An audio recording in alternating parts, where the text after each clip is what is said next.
नमस्कार, स्वागत है आपका करियर रेडोनेस पर। और दोस्तों हमारी ये सीरीज कंटिन्यू चल रही है और अब हम डिस्कस करने वाले हैं वही BCom semester second EFM subject जिसका नाम है Indian banking and financial system.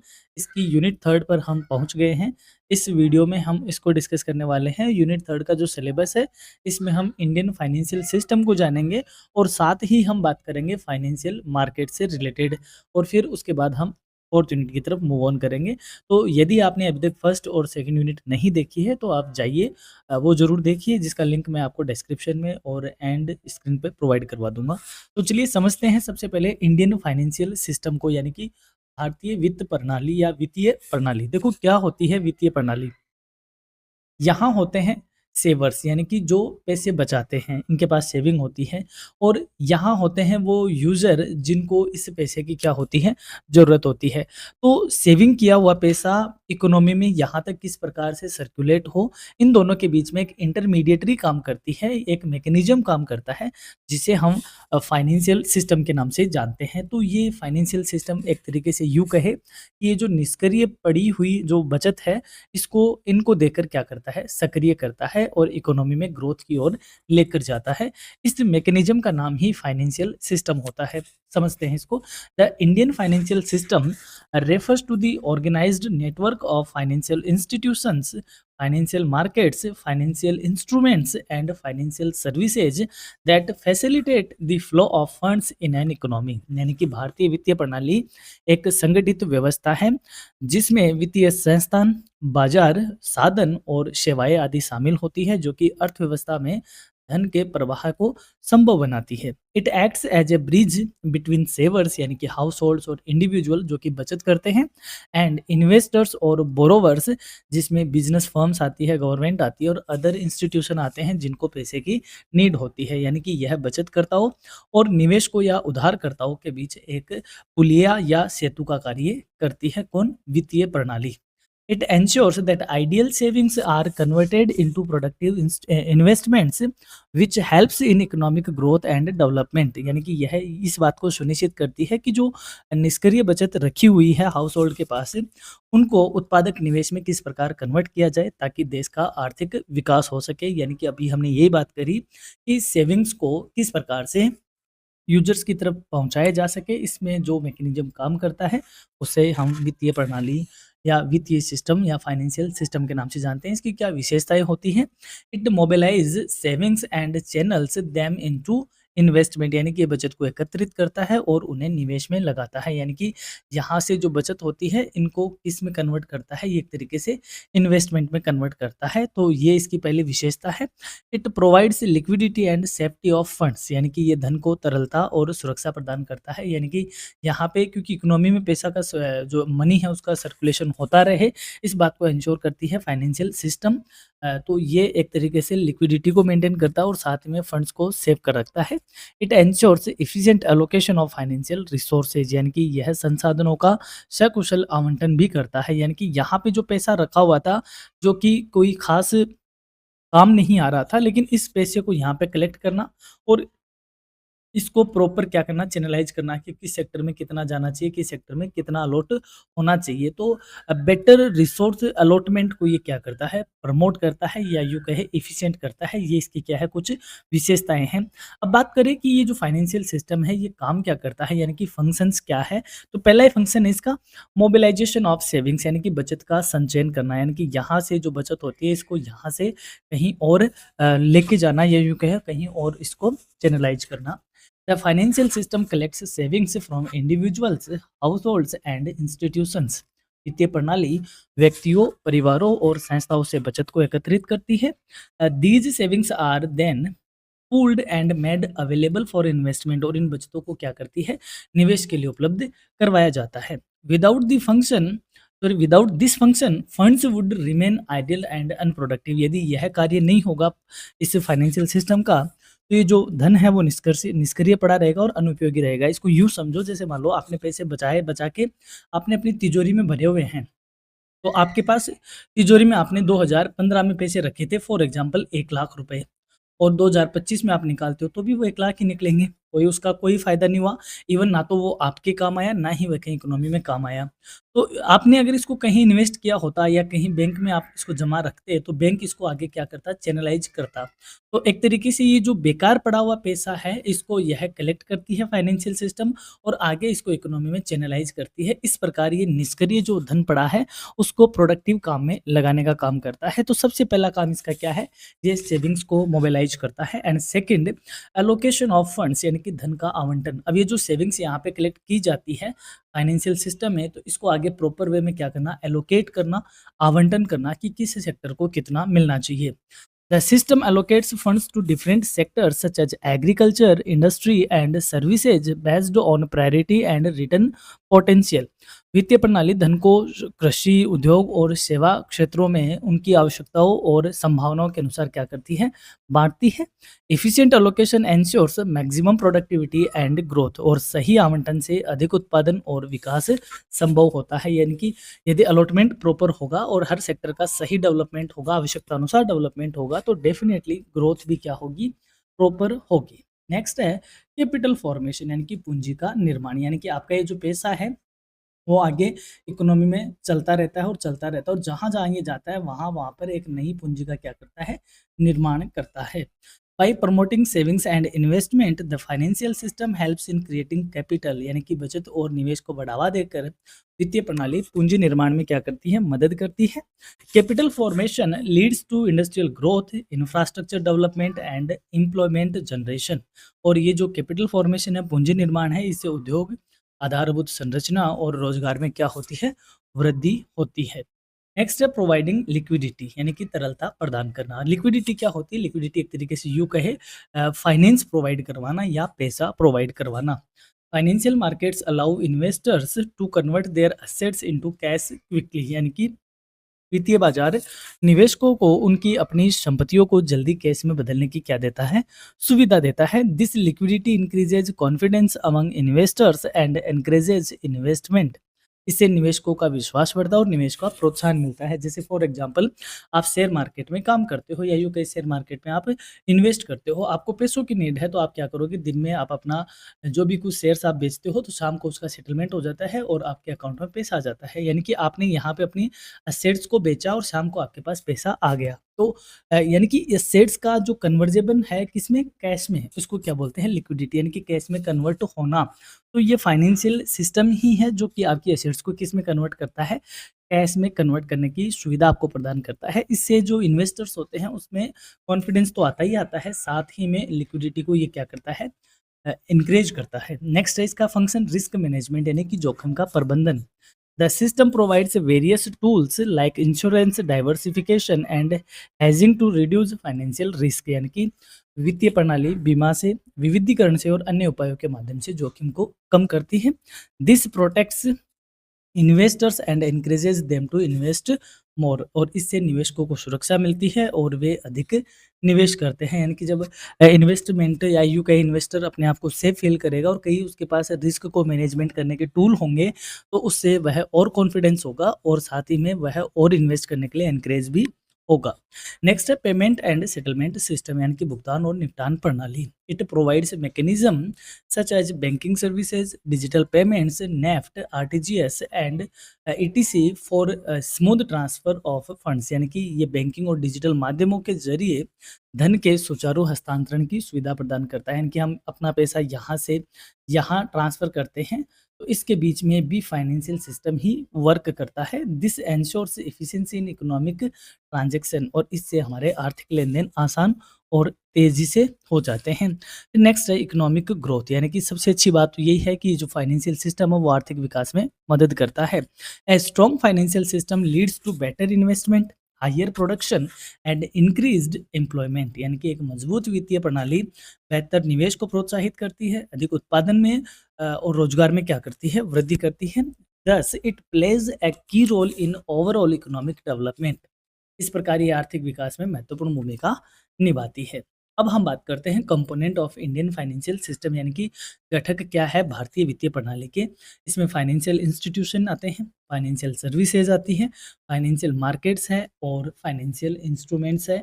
ये सारे वो घटक है जो एक कंप्लीट फाइनेंशियल सिस्टम में क्या होते हैं, माने जाते हैं या उसमें आते हैं। सबसे पहले हम बात करते हैं फाइनेंशियल इंस्टीट्यूशन की, यानी कि वित्तीय सेवा संस्थाएँ, यानी कि जैसे हमने कहा अभी यहाँ पे सेविंग है और यहाँ पे इन्वेस्टमेंट कन्वर्ट होता है, तो ये जो बीच में फाइनेंशियल सिस्टम है, इस फाइनेंशियल सिस्टम में ये सारे घटक होते हैं, कंपोनेंट्स होते हैं ये वाले, इनको हम समझ रहे हैं। पहला इसमें हम बात करते हैं इंस्टीट्यूशन की, यानी कि संस्थाएँ। These are organizations that provide financial services such as accepting deposits, giving loans and investment services, यानी कि ये वे संस्थाएं हैं जो कि जमा स्वीकार करती है, ऋण देती है और निवेश सेवाएं प्रदान करती है।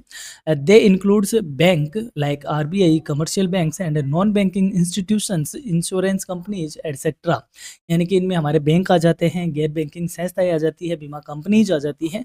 ये सारी चीज़ें या यूँ कहे ये सारे ऑर्गेनाइजेशन इस फाइनेंशियल इंस्टीट्यूशन में शामिल होते हैं। सेकंड है फाइनेंशियल मार्केट्स। अब क्योंकि हम हमारा पैसा इन्वेस्टमेंट करना चाहते हैं, तो किसके थ्रू करेंगे? भई मार्केट के थ्रू करेंगे। तो वो जो फाइनेंशियल मार्केट होता है वो 2 तरीके से इसमें डिवाइड होता है। फाइनेंशियल मार्केट्स आर पहले ऐसे where financial assets are bought and sold, यानी कि वित्तीय बाजार वह स्थान है जहाँ वित्तीय साधनों की खरीद-बिक्री होती है। दे आर मेनली 2 टाइप, यानी कि इसके 2 प्रकार होते होते हैं। शॉर्ट टर्म मार्केट होता है जो कि मनी मार्केट कहा जाता है, एंड लॉन्ग टर्म फंड्स के लिए जो मार्केट होता है उसे कैपिटल बाजार या कैपिटल मार्केट कहते हैं, यानी कि अल्पकालिक को मुद्रा बाजार और दीर्घकालिक को पूंजी बाजार कहा जाता है। फिर थर्ड कंपोनेंट है दैट इज फाइनेंशियल इंस्ट्रूमेंट्स, यानी कि वित्तीय साधन। अब आपको इन्वेस्टमेंट करना है तो भाई आपके पास क्या होना चाहिए? प्रोडक्ट भी तो होने चाहिए कि आपको इन्वेस्टमेंट करना किस में है। जैसे आपने ये कहा कि मैं मनी मार्केट में इन्वेस्ट करूंगा, तो मनी मार्केट में भी किस में है? इसके कई तरीके के इंस्ट्रूमेंट होते हैं। कैपिटल मार्केट में करोगे तो इसमें भी कई तरीके के इंस्ट्रूमेंट्स होते हैं। These are financial assets used for investment and borrowing, यानी कि ये वे साधन हैं जिनका उपयोग निवेश और उधार लेने के लिए किया जाता है। एग्जाम्पल के तौर पे it includes shares, debentures, bonds, treasury bills etcetera, यानी कि इसमें शेयर, डिबेंचर, ट्रेजरी बिल, खजांची बिल, ये सारे इसमें क्या होते हैं? इंक्लूड होते हैं। आगे हम डिटेल में इस यूनिट में इसको पढ़ने वाले हैं। फिर इसका फोर्थ कंपोनेंट है दैट इज फाइनेंशियल सर्विसेज, यानी कि वित्तीय सेवाएं। These includes services like banking, insurance, mutual funds, leasing and advisory services. इनमें बैंकिंग, बीमा, म्यूचुअल फंड, लीजिंग और सलाहकार सेवाएं क्या होती है? शामिल होती हैं।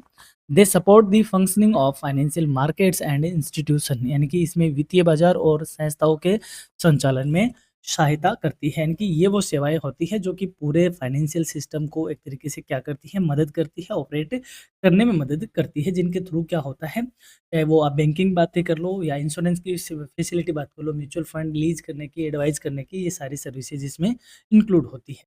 अब हम बात करते हैं फाइनेंशियल सिस्टम एंड डेवलपमेंट की, यानी कि इसकी क्या भूमिका है, क्या प्रणाली है और किस तरीके से इसका विकास है। A well-developed financial system is essential for economic development because it ensures efficient utilization of resources, यानी कि एक विकसित वित्तीय प्रणाली आर्थिक विकास के लिए बहुत जरूरी है क्योंकि यह संसाधनों के कुशल उपयोग को क्या करती है? सुनिश्चित करती है। यानी कि किसी भी कंट्री का यदि फाइनेंशियल सिस्टम मजबूत होता है तो उस कंट्री की जो यूँ कहे हम इकोनॉमिक जो एक्टिविटीज़ है या यूँ कहे इकोनॉमी में मनी का फ्लो है, सर्कुलेशन है, वह बड़ा ही इफिशियंट मैनर में चलता है। रिटेल रोल की बात करें, क्या विस्तृत भूमिका में हम बात करें तो किस तरीके से फाइनेंशियल सिस्टम का रोल होता है एक इकोनॉमी में। It promotes savings and investment, सबसे पहले ये बचत और निवेश को बढ़ावा देती है। It supports industrial and agricultural growth, यह औद्योगिक और कृषि विकास को सहारा देती है। It encourages entrepreneurship and innovations, यानी कि उद्यमिता और नवाचार को ये वृद्धि करती है। कैसे? जैसे मान लो आपके मन में कोई आइडिया आया कि अब उस स्टार्टअप का आइडिया आया, तो स्टार्टअप आइडिया के लिए आपको क्या चाहिए? भाई फंड्स चाहिए, पैसा चाहिए और आपको फाइनेंशियल जो सिस्टम होता है वहाँ से इजीली क्या मिल जाता है? लोन और फाइनेंशियल फैसिलिटी मिल जाती है। तो इस तरीके से ये क्या करता है? नए-नए जो स्टार्टअप्स होते हैं, एंटरप्रेन्योरशिप होती है, इनोवेशंस होते हैं, उनको ये क्या करती है? मोटिवेट करती है। इट रिड्यूस रीजनल इम्बैलेंसेस, यानी कि क्षेत्रीय असंतुलन को ये कम करती है। कैसे? जैसे ये आइडियाज़ होते हैं तो भाई ऐसा तो है नहीं कि डेवलप्ड जगह पे ये आइडिया काम करते हैं। बहुत सारे ऐसे एंटरप्रेन्योरशिप होते हैं जो बैकवर्ड एरियाज़ के लिए काम करते हैं। तो कहने का मतलब हर एक जगह पे क्या होता है? इनोवेशन होता है और एम्प्लॉयमेंट जनरेशन होता है, इंडस्ट्रीज़ लगाई जाती हैं। तो एक तरीके से ये हर एरिया के बैलेंस पे डेवलपमेंट पे बात करता है। इस प्रकार ये रीजनल इम्बैलेंस को क्या करता है? कम करता है। It helps in poverty reduction and employment generation. अब भाई देखो नए-नए स्टार्टअप्स लगेंगे, नई-नई इंडस्ट्रीज़, बिज़नेसेस आएँगे, इनोवेशंस होंगे तो इनका जो ओवरऑल आएगा रिजल्ट आएगा वो ये आएगा कि ये क्या करेंगे, एम्प्लॉयमेंट जनरेट करेंगे। और जब एम्प्लॉयमेंट जनरेट होगा तो ऑब्वियस सी बात है लोगों को रोज़गार मिलेगा तो गरीबी क्या होगी, कम होगी। इस प्रकार ये गरीबी और बेरोज़गारी को घटाने में भी क्या करता है, मदद करता है। तो इसका अगर हम ऐसे समझे तो सेविंग और इन्वेस्टमेंट को प्रमोट करता है, इकोनॉमिक ग्रोथ को प्रमोट करता है, एंटरप्रेन्योरशिप को प्रमोट करता है, बैलेंस्ड डेवलपमेंट को ये प्रमोट करता है, पॉवर्टी और गरीबी को ये कम करता है और साथ ही में एम्प्लॉयमेंट जनरेट करता है। ये सारे फाइनेंशियल सिस्टम का क्या है, रोल है एक इकोनॉमी में। Countries with strong financial systems grow faster because funds are properly utilised and distributed. यानी कि जिन देशों की वित्तीय प्रणाली मजबूत होती है वे तेजी से विकास करते हैं क्योंकि संसाधनों का सही उपयोग हो जाता है। इतना सब होने के बावजूद भी इसके कुछ मेजर इश्यूज हैं, उसको हम देखते हैं, प्रमुख समस्याएं। सबसे पहला एनपीए यानी कि नॉन परफॉर्मिंग एसेट्स। एनपीए यानी खराब ऋण। एनपीए क्या होता है इसको मैं सिंपली यहाँ पे समझा दूं। जैसे मान लो कोई बैंक है, उसने किसी ए व्यक्ति को क्या दिया है, लोन दिया है। अब ए व्यक्ति क्या है, शुरुआत में लोन का पेमेंट कर रहा था। जब तक लोन का पेमेंट कर रहा था वो जो असेट्स है, यानी एक तरीके से लोन दिया है वो बैंक की असेट है, वह प्रॉपर परफॉर्म कर रही थी, यानी कि सही टाइम पे ईएमआई आ रही थी। इन्हें क्या किया, पेमेंट करना क्या कर दिया, बंद कर दिया। ऐसा करते करते कितने दिन हो गए, 90 दिन हो गए, या यूँ कहें 3 महीने हो गए। तो जब 90 दिन हो गए, ईएमआई टाइम पे दे नहीं रहा है, दे टाइम पे क्या दे ही नहीं रहा है, तो बैंक अब इस ओवरड्यू हुए लोन को किस में डाल देती है, एनपीए बोल देती है कि ये वो एसेट है जो अब परफॉर्म नहीं कर रही है और हमें इसकी रिकवरी की तरफ जाना चाहिए। यानी एनपीए का सीधा-सीधा मतलब हुआ लोन लेने वाले के द्वारा वापस लोन का क्या नहीं करना, पेमेंट नहीं करना, उसे क्या कहते हैं, एनपीए कहते हैं। एक तरीके से इसको बैड डेब्ट्स या खराब ऋण कहते हैं। NPAs are loans that are not repaid on time. यानी कि एनपीए वे ऋण होते हैं जो समय पर वापस नहीं किए जाते हैं। High NPAs reduce bank profitability and weaken the financial system. और ये जब बहुत अधिक बढ़ जाता है बैंकों पे एनपीए, तो एनपीए बैंकों की लाभ जो प्रदत्ता है उसको कम करते हैं और साथ ही में वित्तीय प्रणाली को ये कमजोर बना देते हैं। सेकेंड इश्यू है लैक ऑफ फाइनेंशियल इंक्लूजन। वित्तीय समावेशन की बहुत कमी है। फाइनेंशियल इंक्लूजन का मतलब होता है समाज के हर तबके को, हर एक पिछड़े, हर एक आंचलिक क्षेत्र को, सबको क्या करना, फाइनेंशियल सिस्टम में इंक्लूड करना, फाइनेंशियल इंक्लूजन कहा जाता है। Many people especially in rural areas do not have access to banking and financial services. यानी कि कई लोग विशेषकर ग्रामीण क्षेत्रों के बैंकिंग सेवाओं से वंचित रह जाते हैं या रह रहे हैं। This limits economic growth. और ये आर्थिक विकास को क्या करती है, सीमित करती है, कहीं ना कहीं उसमें लिमिट लगाती है। तो ये भी एक इश्यू है। इसके अलावा इनएफिशिएंसी इन इंस्टीट्यूशन, यानी संस्थागत अक्षमता देखने को मिलती है। Some financial institutions suffer from poor management, low productivity and outdated system. यानी कि कुछ वित्तीय संस्थाओं में प्रबंधन की कमी देखने को मिलती है, उत्पादकता उनकी कम है और प्रणाली भी उनकी पुरानी है, यानी पुराने तरीकों से काम कर रही है। ये भी इनका एक इश्यू है। फिर है लेक ऑफ ट्रांसपेरेंसी, पारदर्शिता की कमी पाई जाती है। Corruption, fraud and lake of disclosure reduce trust in this system. यानी कि भ्रष्टाचार, धोखाधड़ी और जानकारी की कमी से विश्वास कम होता है। मार्केट वोलेटिलिटी, यानी कि बाजार की अस्थिरता भी एक तरीके से इसका मेजर इशू है। Financial markets are subject to fluctuations due to economic and global factors. यानी कि वित्तीय बाजार एक तरीके से आर्थिक और वैश्विक कारणों के उतार चढ़ाव से प्रभावित होते हैं। तो जब वो जो ये सारी चीज़ें हैं जो स्थिर नहीं है, तो दैट्स वाई जो फाइनेंशियल सिस्टम है वो भी स्थिर नहीं रह पाता। तो ये भी एक तरीके से इसका क्या है, एक इश्यू कहा जा सकता है। फिर है टेक्नोलॉजिकल रिस्क, यानी कि तकनीकी जोखिम। Increase in digital banking has lead to cyber frauds and security threats. यानी कि डिजिटल बैंकिंग के बढ़ने के साथ साथ साइबर धोखाधड़ी और सुरक्षा की जोखिम भी बहुत बढ़ गई। ये भी एक संगीन समस्या के तौर पे सामने आ रहा है। फिर है रेगुलेटरी चेंजेज, यानी कि अब कई तरीके की नियामकीय समस्याएं सामने आ रही है, कई तरीके के रेगुलेशन करके सरकार को इसको देखना चाहिए। वीक रेगुलेशन और delay in reforms can affect efficiency and stability of the financial system. कमजोर नियंत्रण या सुधारों में देरी की प्रणाली कार्यक्षमता को कम करती है और साथ ही में स्थिरता को प्रभावित भी करती है। कंक्लूजन तौर पे हम कह सकते हैं कि the Indian financial system plays a vital role in economic development by ensuring proper flow and utilisation of funds. यानी कि जो भारतीय वित्तीय प्रणाली है वह आर्थिक विकास में महत्वपूर्ण भूमिका निभाती है, क्योंकि वह धन के उचित प्रवाह को और उसके उपयोग को क्या करती है, सुनिश्चित करती है। इस प्रकार एक फाइनेंशियल सिस्टम का इंडियन इकोनॉमी में, या यूँ कहे एक इकोनॉमी में, बहुत ही मेजर रोल प्ले होता है। अब हम बढ़ते हैं फाइनेंशियल मार्केट की ओर। फाइनेंशियल मार्केट को समझते हैं, क्या होता है वित्तीय बाजार? देखो अभी तक आपने बात करी कि जो फाइनेंशियल सिस्टम है, यानी कि जो सेवर्स और इन्वेस्टर्स के बीच में जो एक मैकेनिज़्म काम करता है, उसे हम फाइनेंशियल सिस्टम कहते हैं। उस फाइनेंशियल सिस्टम को हम एक नाम दे सकते हैं, जिसे हम क्या कह सकते हैं? फाइनेंशियल मार्केट, यानी कि जहाँ पर ये सारे काम होते हैं, इस सेविंग को यहाँ तक मोबिलाइज़ करने के जितने भी जो प्रोसेस होती है, इंस्ट्रूमेंट्स होते हैं, ऑर्गेनाइज़ेशंस होते हैं, उन्हें हम एक टर्मिनोलॉजी में बताएँ तो उसे हम क्या कह सकते हैं? फाइनेंशियल मार्केट कह सकते हैं, वित्तीय बाजार कह सकते हैं। A financial market is a place or system where financial assets such as shares, bonds, debentures and other securities are bought and sold। यानी कि वित्तीय बाजार वह स्थान या प्रणाली है जहाँ पे शेयर, बॉन्ड, डिबेंचर आदि वित्तीय साधनों की खरीद बिक्री होती है। यानी कि अब जैसे मान लो इन्वेस्टमेंट करना चाहेंगे, क्योंकि जिनके पास सेविंग है वो इन्वेस्ट करना चाहेंगे, तो इन्वेस्टमेंट करेंगे तो किस में इन्वेस्ट करें? तो यहाँ पे वो जो इंस्ट्रूमेंट्स होते हैं वो मनी मार्केट के होते हैं, कैपिटल मार्केट के होते हैं। तो जहाँ पर ये सेल और परचेज़ किए जाते हैं, उस स्थान को या उस सिस्टम को हम फाइनेंशियल मार्केट कहते हैं। It facilitate the transfer of funds from savers to borrowers, यानी कि इन्वेस्टर्स होते हैं, उनसे पैसा ट्रांसफ़र करते हैं ये कंपनीज़ और गवर्नमेंट की ओर, यानी कि बचतकर्ताओं को और उधार लेने वालों के बीच ये धन का प्रवाह सुनिश्चित करता है। जैसे आप देख सकते हो कि यहाँ पे सेवर्स है, जो इन्वेस्टर्स है, और यहाँ पे बोरोवर्स है, यानी कि वो संस्था है जिनको पैसों की नीड है। और ये जो फाइनेंशियल मार्केट है, इनमें सेवर्स क्या करते हैं? इन्वेस्ट करते हैं और यहाँ से पैसे का अलॉटमेंट या एलोकेशन हो जाता है इस तरफ। तो ये जो मार्केट होता है या ये जो पैलेस होती है, इसे हम फाइनेंशियल मार्केट कहते हैं।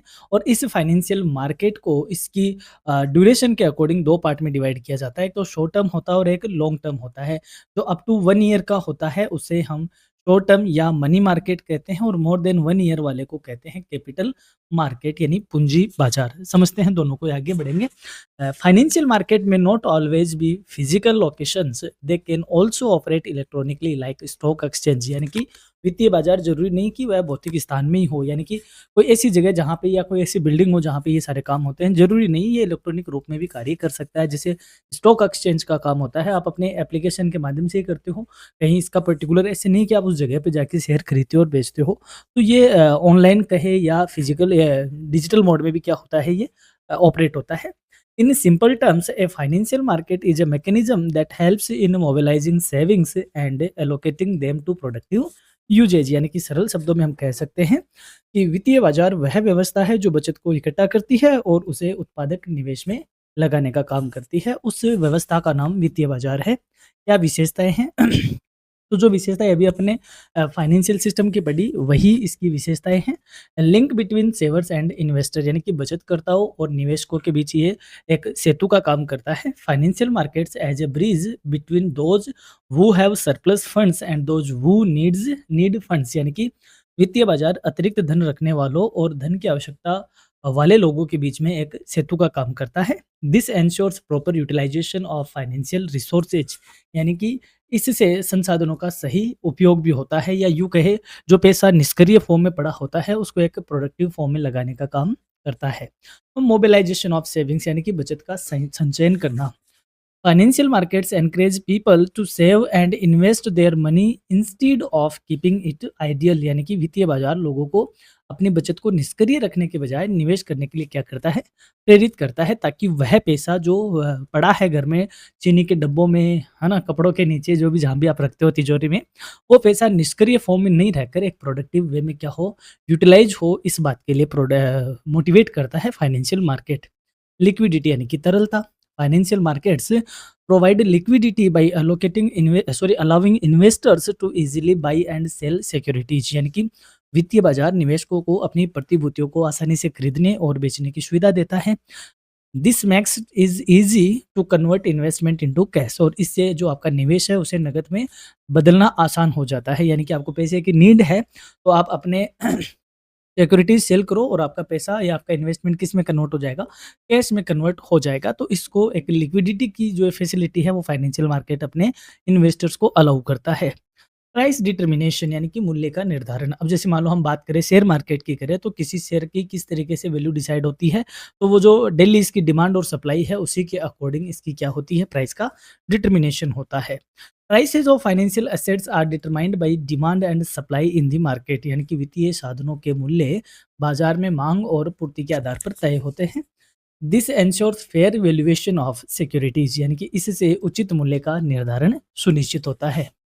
रिस्क शेयरिंग जोखिम का विभाजन होता है, क्योंकि खूब सारे इंस्ट्रूमेंट होते हैं। आप ज़रूरी नहीं कि शेयर में इन्वेस्ट करो, कॉल मनी है, सर्टिफिकेट ऑफ डिपॉजिट है, ट्रेजरी बिल्स है, शेयर्स है, डिबेंचर्स है, बहुत सारी मेनी थिंग्स जहाँ पे खूब सारी इन्वेस्टमेंट इंस्ट्रूमेंट होते हैं। तो आप अपनी रिस्क का एक क्या बना सकते हो, एक सही पोर्टफोलियो बना सकते हो। इससे आपके रिस्क का क्या हो जाएगा, डाइवर्सिफिकेशन हो जाएगा। Financial markets allow risk to be spread among different investors through various instruments, यानी कि वित्तीय बाजार विभिन्न निवेशकों के बीच जोखिम को बांटने की सुविधा देता है। ट्रांसपेरेंसी यानी कि पारदर्शिता, financial markets operate under rules and regulation ensuring transparency and fairness, यानी कि वित्तीय बाजार नियमों के तहत कार्य करते हैं जिससे पारदर्शिता बनी रहती है। यानी कि ऐसा नहीं कि कोई चीज़ें हाइड रखती है, प्रॉपर इनके रेगुलेशन होते हैं और रेगुलेशन रूल के अंडर होते हैं। सो इसमें क्या होता है, प्रॉपर ट्रांसपेरेंसी बनी रहती है। इकोनॉमिक ग्रोथ सपोर्ट, और ये देश के आर्थिक विकास में मदद करता है by providing funds for investment. Financial markets contribute to economic growth, निवेश के लिए धन उपलब्ध कराकर वित्तीय बाजार आर्थिक सहायता या आर्थिक विकास में सहायता करते हैं। तो इन शॉर्ट हम कह सकते हैं कि ये सेवर्स और इन्वेस्टर के बीच एक लिंक का काम करता है, सेविंग्स को मोबिलाइज करता है, हाई लिक्विडिटीज फैसिलिटी देता है, प्राइस डिस्कवरी यानी कि प्राइस का डिटर्मिनेशन करता है, रिस्क का डाइवर्सिफिकेशन करता है, पारदर्शिता या ट्रांसपेरेंसी बनाए रखता है, और देश के इकोनॉमिक सपोर्ट में क्या, ग्रोथ में क्या करता है, सपोर्ट करता है। अब समझते हैं काम क्या करता है फाइनेंशियल मार्केट। तो वो फाइनेंशियल सिस्टम के जो फंक्शन है वही इसके फंक्शन है। ट्रांसफर ऑफ फंड्स यानी कि धन का स्थानांतरण। अभी हमने कहा आइडियल सिचुएशन में पड़ी हुई सेविंग को ये प्रोडक्टिव वे में क्या करता है, ट्रांसफर करता है या कन्वर्ट करता है। तो ये एक जगह से दूसरी जगह पैसे का क्या करता है, ट्रांसफर करता है। Financial markets transfer funds from savers to borrowers ensuring efficient allocation of resources. वित्तीय बाजार बचतकर्ताओं से उधारकर्ताओं तक धन का स्थानांतरण करते हैं जिससे संसाधनों का सही उपयोग होता है। कैपिटल फॉर्मेशन यानी पूंजी निर्माण। आपका जो पैसा है आपने यहाँ से यहाँ इन्वेस्ट किया, यहाँ से यहाँ ये गया, यहाँ से यहाँ गया, तो जहाँ जहाँ ये पहुँचता है वहाँ वहाँ कैपिटल का क्या होता है, क्रिएशन होता है, क्रेडिट क्रिएशन होता है, कैपिटल फॉर्मेशन होता है। तो एक ही पैसे से इकोनॉमी में कई तरीके की कैपिटल का क्या होता है, निर्माण होता है। By encouraging savings and investment, financial markets help in building capital for economic development, यानी कि बचत और निवेश को बढ़ावा देकर वित्तीय बाजार पूंजी निर्माण में मदद करते हैं। नेक्स्ट है प्रोवाइडिंग लिक्विडिटी, तरलता प्रदान करके, यानी कि आप ऑन द स्पॉट या यूँ कहें बहुत जल्दी आप अपने इन्वेस्टमेंट को इनकैश कर सकते हो। They enable investors to convert their investment into cash easily, ये निवेशकों को अपने निवेश को आसानी से नकद में बदलने की फैसिलिटी देते हैं। एक नेक्स्ट है प्राइस डिस्कवरी, मूल्य खोज या यूँ कहें price determination. Financial market determine the price of securities based on demand and supply forces, यानी कि वित्तीय बाजार मांग और आपूर्ति के आधार पर प्रतिभूतियों के मूल्य तय करते हैं। रिड्यूसिंग ट्रांजैक्शन कॉस्ट, यानी कि लेन देन की लागत में कमी करते हैं। Financial markets reduce the cost of buying and selling securities through organised system. वित्तीय बाजार संगठित व्यवस्था के माध्यम से लेन-देन की लागतों को कम करने में भी काम करते हैं। फिर नेक्स्ट है रिस्क मैनेजमेंट, जोखिम प्रबंधन। देखो बातें वही है, घूम फिर के आपको सिर्फ इसको अलग तरीके से प्रेजेंट करना है। ऊपर हमने रिस्क डाइवर्सिफिकेशन देखा, यहाँ पे रिस्क मैनेजमेंट। रिस्क डाइवर्सिफिकेशन होना इसकी विशेषताएं हैं और रिस्क को मैनेजमेंट करना ये इसका फंक्शन है। They provide instruments and opportunities to manage and reduce financial risk, ये जोखिम को कम करने के लिए विभिन्न साधन और अवसर प्रदान करते हैं। इंफॉर्मेशन डिसेमिनेशन, यानी कि सूचना का प्रसार करना। Financial markets provide important information about prices, demand and supply, helping investors make decisions, यानी कि वित्तीय बाजार मूल्य, मांग और आपूर्ति से संबंधित जानकारी प्रदान करके अपने निवेशकों को निर्णय लेने में क्या करता है, मदद प्रोवाइड करवाता है। तो ये सारे काम कौन करता है, फाइनेंशियल मार्केट करता है, यानी कि फंड का ट्रांसफर करता है, कैपिटल फॉर्मेशन में हेल्प करता है, लिक्विडिटी फैसिलिटी देता है, प्राइस डिटर्मिनेशन का करता है, लो ट्रांजैक्शन कॉस्ट लाता है, रिस्क का मैनेजमेंट करता है और इन्फॉर्मेशन का फ्लो या यूनिफॉर्मेशन प्रोवाइड करवाने का काम करता है।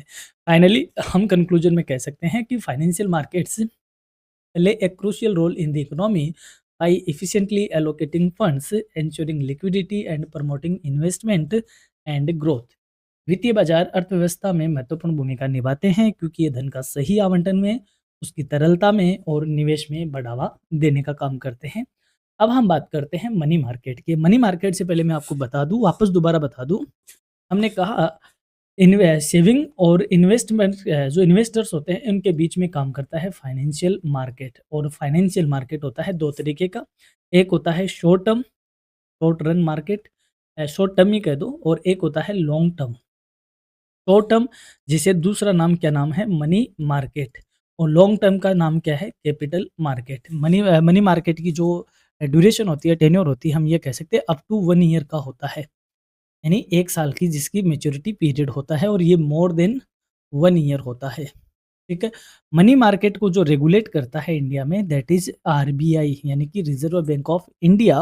वहीं कैपिटल मार्केट को जो रेगुलेट करता है, that is SEBI, securities exchange board of India, ये इसका रेगुलेटर है। तो ये सारी चीजें आपको देखनी है इसको समझने से पहले। अब हम बढ़ते हैं मनी मार्केट की ओर कि मनी मार्केट क्या होता है, इसके इंस्ट्रूमेंट्स क्या है और ये किस तरीके से वर्क करता है। मनी मार्केट यानी कि मुद्रा बाजार, जिसका रेगुलेटर कौन है, आरबीआई। समझते हैं मनी मार्केट को। The money market is a segment of the financial market where short term funds and financial instruments are traded। यानी कि मुद्रा बाजार वित्तीय बाजार का वह स्थान या भाग है जहां अल्पकालिक धन और वित्तीय साधनों का लेन-देन होता है। It deals with instruments having a maturity period up to 1 year, यानी कि इसमें उन साधनों या उन साधन को का ट्रेड किया जाता है जिनकी अवधि 1 वर्ष से कम या 1 वर्ष तक होती है। The main purpose of the money market is to provide liquidity and short-term financing to individuals, banks, businesses and the government। मुद्रा बाजार का मुख्य उद्देश्य तरलता प्रदान करना है और अल्पकालिक वित्तीय आवश्यकताओं को पूरा करना होता है। In simple terms it is a market for borrowing and lending short term funds. सरल शब्दों में हम कहें कि यह अल्पकालिक उधार और ऋण देने का क्या है, बाजार है। यानी कि ऐसे इन्वेस्टर जो कम समय के लिए इन्वेस्ट करना चाहते हैं, रिस्क कम लेना चाहते हैं, है ना, और सेफ खेलना चाहते हैं, तो वह जनरली मनी मार्केट में क्या करते हैं, इन्वेस्ट करते हैं। और जनरली मनी मार्केट में जो इंस्ट्रूमेंट्स होते हैं वो गवर्नमेंट, बैंक और बड़ी कंपनीज के सिक्योरिटीज़ को इसमें क्या किया जाता है, ट्रेड किया जाता है, जिसमें रिस्क क्या होती है, कम होती है। ये हमारे लेंडर्स यानी कि सेवर्स होते हैं और मनी मार्केट में ये इन्वेस्ट करते हैं और यहाँ से चैनलाइज होता है और उधारकर्ताओं की तरफ, यानी कि जिनको पैसे की नीड है। तो जानते हैं कौन कौन से इसके फीचर है, विशेषताएं क्या है मुद्रा बाजार की। शॉर्ट टर्म नेचर, यानी कि इसकी जो प्रकृति होती है वो अल्पकालिक होती है। Money market deals only with the short term funds generally up to 1 year, यानी कि मुद्रा बाजार केवल अल्पकालिक धन यानी 1 वर्ष तक के से संबंधित होता है। This helps in meeting immediate financial needs, यानी कि यह तात्कालिक वित्तीय आवश्यकताओं को क्या करता है, पूरा करता है। हाई लिक्विडिटी, उच्च तरलता, यानी कि इसमें जल्दी कैश में कन्वर्जन मिल जाता है। Instruments in the money market can be easily converted into cash without loss of value, यानी कि मुद्रा बाजार के साधनों को आसानी से नगद में बदला जा सकता है जिससे इनकी तरलता उच्च बनी रहती है। लो रिस्क, क्योंकि जोखिम कम होती है, इसमें मैंने कहा आपको गवर्नमेंट की सिक्योरिटीज, बड़े बैंकों की सिक्योरिटीज और बड़ी कंपनियों की सिक्योरिटीज होती है, जिससे पैसा डूबने की रिस्क क्या होती है, कम होती है। Money market instruments are generally safe because they have short maturity and are often issued by reliable institutions like banks and government। यानी कि मुद्रा बाजार के साधन सामान्यतया सुरक्षित होते हैं क्योंकि इनकी एक तो अवधि कम होती है और ऊपर से ये विश्वसनीय संस्थाओं द्वारा जारी किए जाते हैं। तो दोनों ही वजह से इसमें जोखिम क्या होती है, कम होती है। नो फॉर्मल लोकेशन, कोई निश्चित जगह नहीं होती, ये भी एक तरीके से इलेक्ट्रॉनिक मोड में ही चलता है। Money market does not have a fixed physical location। Transactions are conducted electronically or through banks। यानी कि मुद्रा बाजार का कोई निश्चित स्थान नहीं है, लेन देन बैंक या इलेक्ट्रॉनिक माध्यम से ही इसमें होता है। लार्ज पार्टिसिपेशन, यानी कि इसमें जो प्रतिभागी होते हैं, एक तरीके से यूँ कहें जो इन्वेस्टर होते हैं वो बड़ी मोटी अमाउंट में होते हैं। मोटी अमाउंट मतलब क्योंकि इसमें मिनिमम अमाउंट का रहता है लगभग झंझट, तो बड़ी मात्रा में इसमें इन्वेस्टमेंट मिल जाता है। या यूँ कहें जब गवर्नमेंट को, बैंकों को, कंपनीज को फंड्स की ज़रूरत होती है तो वो इसके ज़रिए फंड्स रेज़ करते हैं मार्केट से। Participants include banks, financial institutions, government and large corporations. यानी कि इसमें बैंक, वित्तीय संस्थाएँ, सरकार और बड़ी कंपनियाँ भाग लेती है एज़ ए उधारकर्ता के तौर पे और वहाँ से मार्केट से पैसा रेज़ करती है।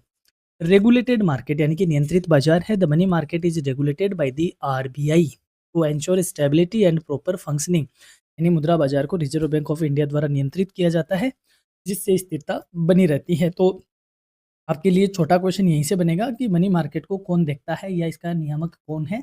At that time your answer is the will be reserve bank of India. अब बात करते हैं मनी मार्केट काम क्या करता है, मुद्रा बाजार। देखो, फाइनेंशियल मार्केट का काम देख लो या फाइनेंशियल सिस्टम का काम देख लो या फिर मनी मार्केट का, कैपिटल मार्केट का काम देख लो, सारे काम एक जैसे हैं क्योंकि सारे ही फाइनेंशियल मार्केट है। पहले देख लेते हैं, इट प्रोवाइड्स लिक्विडिटी, तरलता प्रदान करता है। Money market ensures that institutions and businesses have access to funds whenever they needed. यानी कि मुद्रा बाजार संस्थाओं और व्यवसायों को आवश्यकता अनुसार धन उपलब्ध कराता है। It helps in monetary policy यानी कि मौद्रिक नीति में सहायता करता है। Central bank uses money market instruments to control money supply and interest rates. यानी कि केंद्रीय बाजार बैंक मुद्रा बाजार के माध्यम से मुद्रा आपूर्ति और ब्याज दरों को क्या करता है, नियंत्रित करता है। अभी हमने पढ़ा ऊपर पिछली यूनिट में कि जो मॉनेटरी पॉलिसी है वो कौन लेके आता है, आरबीआई लेके आता है, और आरबीआई ही मनी मार्केट को क्या करता है, रेगुलेट करता है। तो आरबीआई मनी मार्केट के थ्रू जो मॉनेटरी पॉलिसी है इसको भी क्या करता है, एक तरीके से एप्लीकेबल बनाता है, या इसको भी क्या करता है, ऑपरेट करने की कोशिश करता है, या यूँ कहे दोनों में बैलेंस बनाए रखता है ताकि जो मनी की सप्लाई है और जो रेट ऑफ इंटरेस्ट है उनमें स्टेबिलिटी बन सके। It facilitate short term borrowing and lending. यानी कि अल्पकालिक ऋण सुविधा देता है। It allows borrowers to meet short term needs and lenders to earn returns on ideal funds. यानी कि यह उधारकर्ताओं को अल्पकालीन जरूरतों को पूरा करता है और उधारदाताओं को लाभ कमाने का मौका देता है। यानी सिंपल सी बात है, जो सेवर्स होते हैं यानी कि जिनके पास बचत है और ये उधार लेने वाले हैं, तो उधारकर्ताओं की तो नीड पूरी करता है, साथ में सेविंग्स करने वालों की भी नीड पूरी करता है। इनको इंटरेस्ट दिलाता है और इनको फंड्स दिलवाता है। कौन सी अवधि के लिए? शॉर्ट टर्म टाइम के लिए।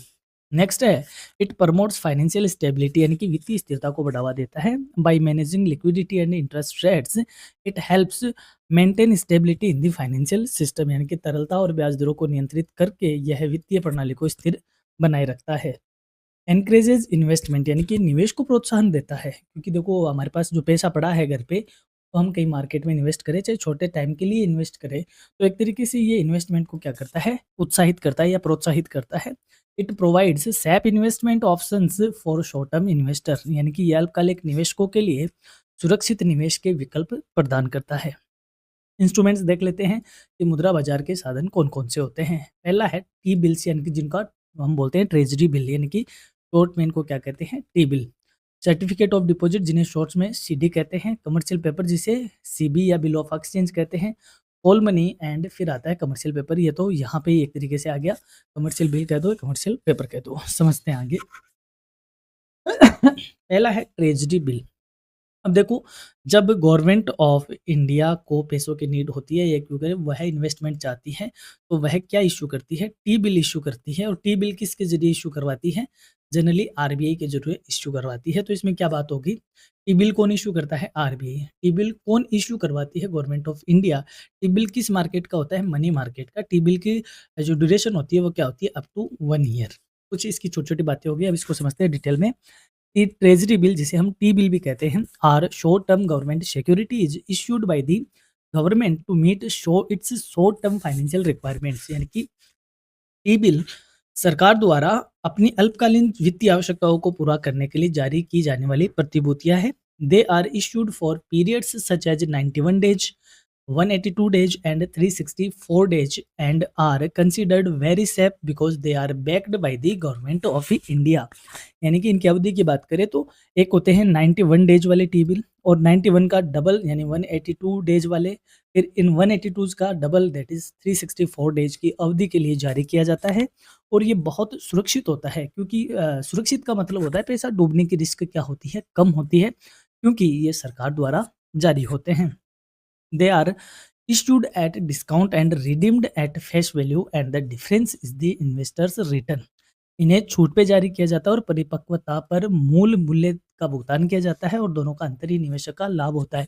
समझो इसको, ये लाइन क्या है देखो। फॉर एग्जाम्पल, कोई टी बिल है और उसकी वैल्यू कितनी है, टी बिल है और उसकी वैल्यू क्या है, 1000 रुपए की है। इसको जब इश्यू किया जाएगा तो ये कितने पे इश्यू किया गया? फॉर एग्ज़ाम्पल ₹900 पे इश्यू किया। यानी कि जैसे मान लो यहाँ पे ए व्यक्ति है, उसने ₹1000 का टी बिल कितने में खरीदा? ₹900 में बाय किया और जब मैच्योरिटी पीरियड वैल्यू होगी यानी मैच्योरिटी जब इसकी होगी तो सरकार इससे कितने रुपए में खरीदेगी? इसके फेस वैल्यू में खरीदेगी जो इसका मूल्य था ₹1000। तो ये जो ₹100 का डिफरेंस है यही इस ए की क्या है? इंटरेस्ट है। इसको बोलते हैं डिस्काउंट पे इश्यू करना। तो टी बिल पे कोई इंटरेस्ट देती है गवर्नमेंट? नहीं, कोई इंटरेस्ट नहीं देती। तो लोग इसमें क्यों इन्वेस्ट करते हैं? इसको किस पे जारी किया जाता है? इसको डिस्काउंट पे इश्यू किया जाता है और जो डिफरेंस होता है फेस वैल्यू और डिस्काउंट का, वही इन्वेस्टर का इंटरेस्ट होता है। समझते हैं इसको इस एक चार्ट से पूरे से। ट्रेजरी बिल शॉर्ट टर्म है, गवर्नमेंट सिक्योरिटी है। स्टेप 1 में investor gives money, government issue T bill at discount और investor receive full value on maturity, यानी कि डिस्काउंट पे इश्यू किए जाते हैं और फेस वैल्यू पे ये वापस मिल जाते हैं।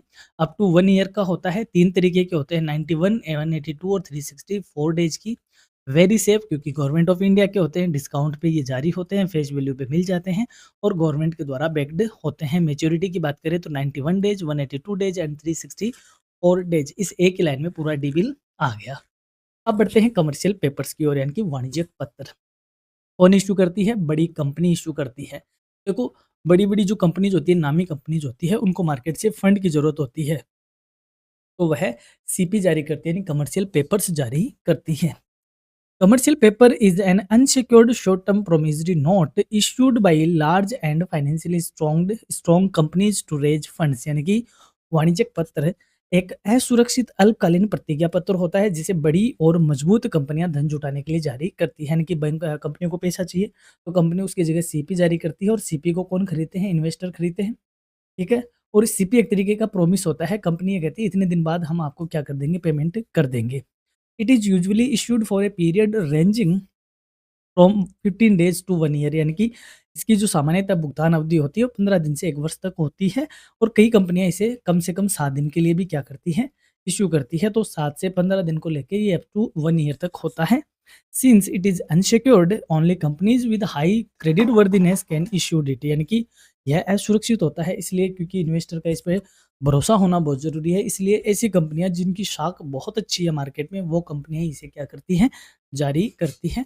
अदर कंपनी पे इन्वेस्टर का विश्वास भी नहीं होता। अब बात करें सर्टिफिकेट ऑफ डिपॉजिट की, जमा प्रमाण पत्र। ये क्या होता है? ये बैंक जारी करता है, जैसे बैंक एफडी जारी करता है उसी हिसाब से सर्टिफिकेट ऑफ डिपॉजिट भी जारी करता है। एफडी में क्या होता है कि हम अपना पैसा बैंक में जमा करवाते हैं लेकिन एफडी की हम ट्रेडिंग नहीं कर सकते, यानी कि उसको बाहर मार्केट में ट्रेड नहीं कर सकते, ट्रांसफर नहीं कर पाते। वहीं सर्टिफिकेट ऑफ डिपॉजिट में क्या करते हैं, हम उसको as a money market instrument उसको मार्केट में ट्रेड कर सकते हैं, ट्रांसफर कर सकते हैं। होता वही है कि एक फिक्स टाइम के लिए बैंक आपको पैसे जमा करने की सुविधा देता है। A certificate of deposit is a negotiable instrument issued by banks to individual and institutions for a fixed period, यानी कि जमा प्रमाण पत्र बैंकों द्वारा व्यक्तियों और संस्थाओं को निश्चित अवधि के लिए जारी किया जाने वाला एक विनिमय साधन है। It carries a fixed rate of interest and can be transferred in the market before maturity, यानी कि इस पर निश्चित ब्याज मिलता है और इसे परिपक्वता से पहले बाजार में बेचा जा सकता है। जैसे मैंने अभी कहा कि आप इसको मार्केट में क्या कर सकते हो? ट्रेड कर सकते हो। It is considered a safe and liquid investment, यह एक सुरक्षित और तरल निवेश माना जाता है। यानी कि इसकी भी जो अवधि है मिनिमम 7 दिन के आसपास होती है और ये अप टू 1 ईयर होता है। सर्टिफिकेट ऑफ डिपॉजिट कौन इश्यू करता है? बैंक्स इश्यू करते हैं। बढ़ते हैं आगे। Call money. Call money general क्या होता है? इंटर बैंक इंस्ट्रूमेंट होता है। इंटर बैंक का मतलब होता है संस्थाएं आपस में एक दूसरे की फाइनेंशियल नीड को पूरा करने के लिए कॉल मनी का यूज करते हैं generally. Call money refers to a very short term funds borrowed and lent between banks usually for 1 day, यानी कि कॉल मनी वह अल्पकालिक अवधि या अल्पकालिक धन है जो बैंकों के बीच एक दिन के लिए उधार दिया और लिया जाता है।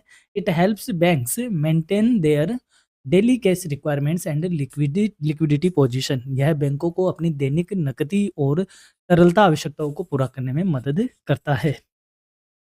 Commercial bills. कमर्शियल बिल का मतलब होता है वही बिल ऑफ एक्सचेंज, यानी कि जो हमने नेगोशिएबल इंस्ट्रूमेंट में पढ़ा है बिल ऑफ एक्सचेंज, वही कमर्शियल बिल्स होते हैं, वाणिज्यिक बिल होते हैं। Commercial bills are bill of exchange used in trade transactions.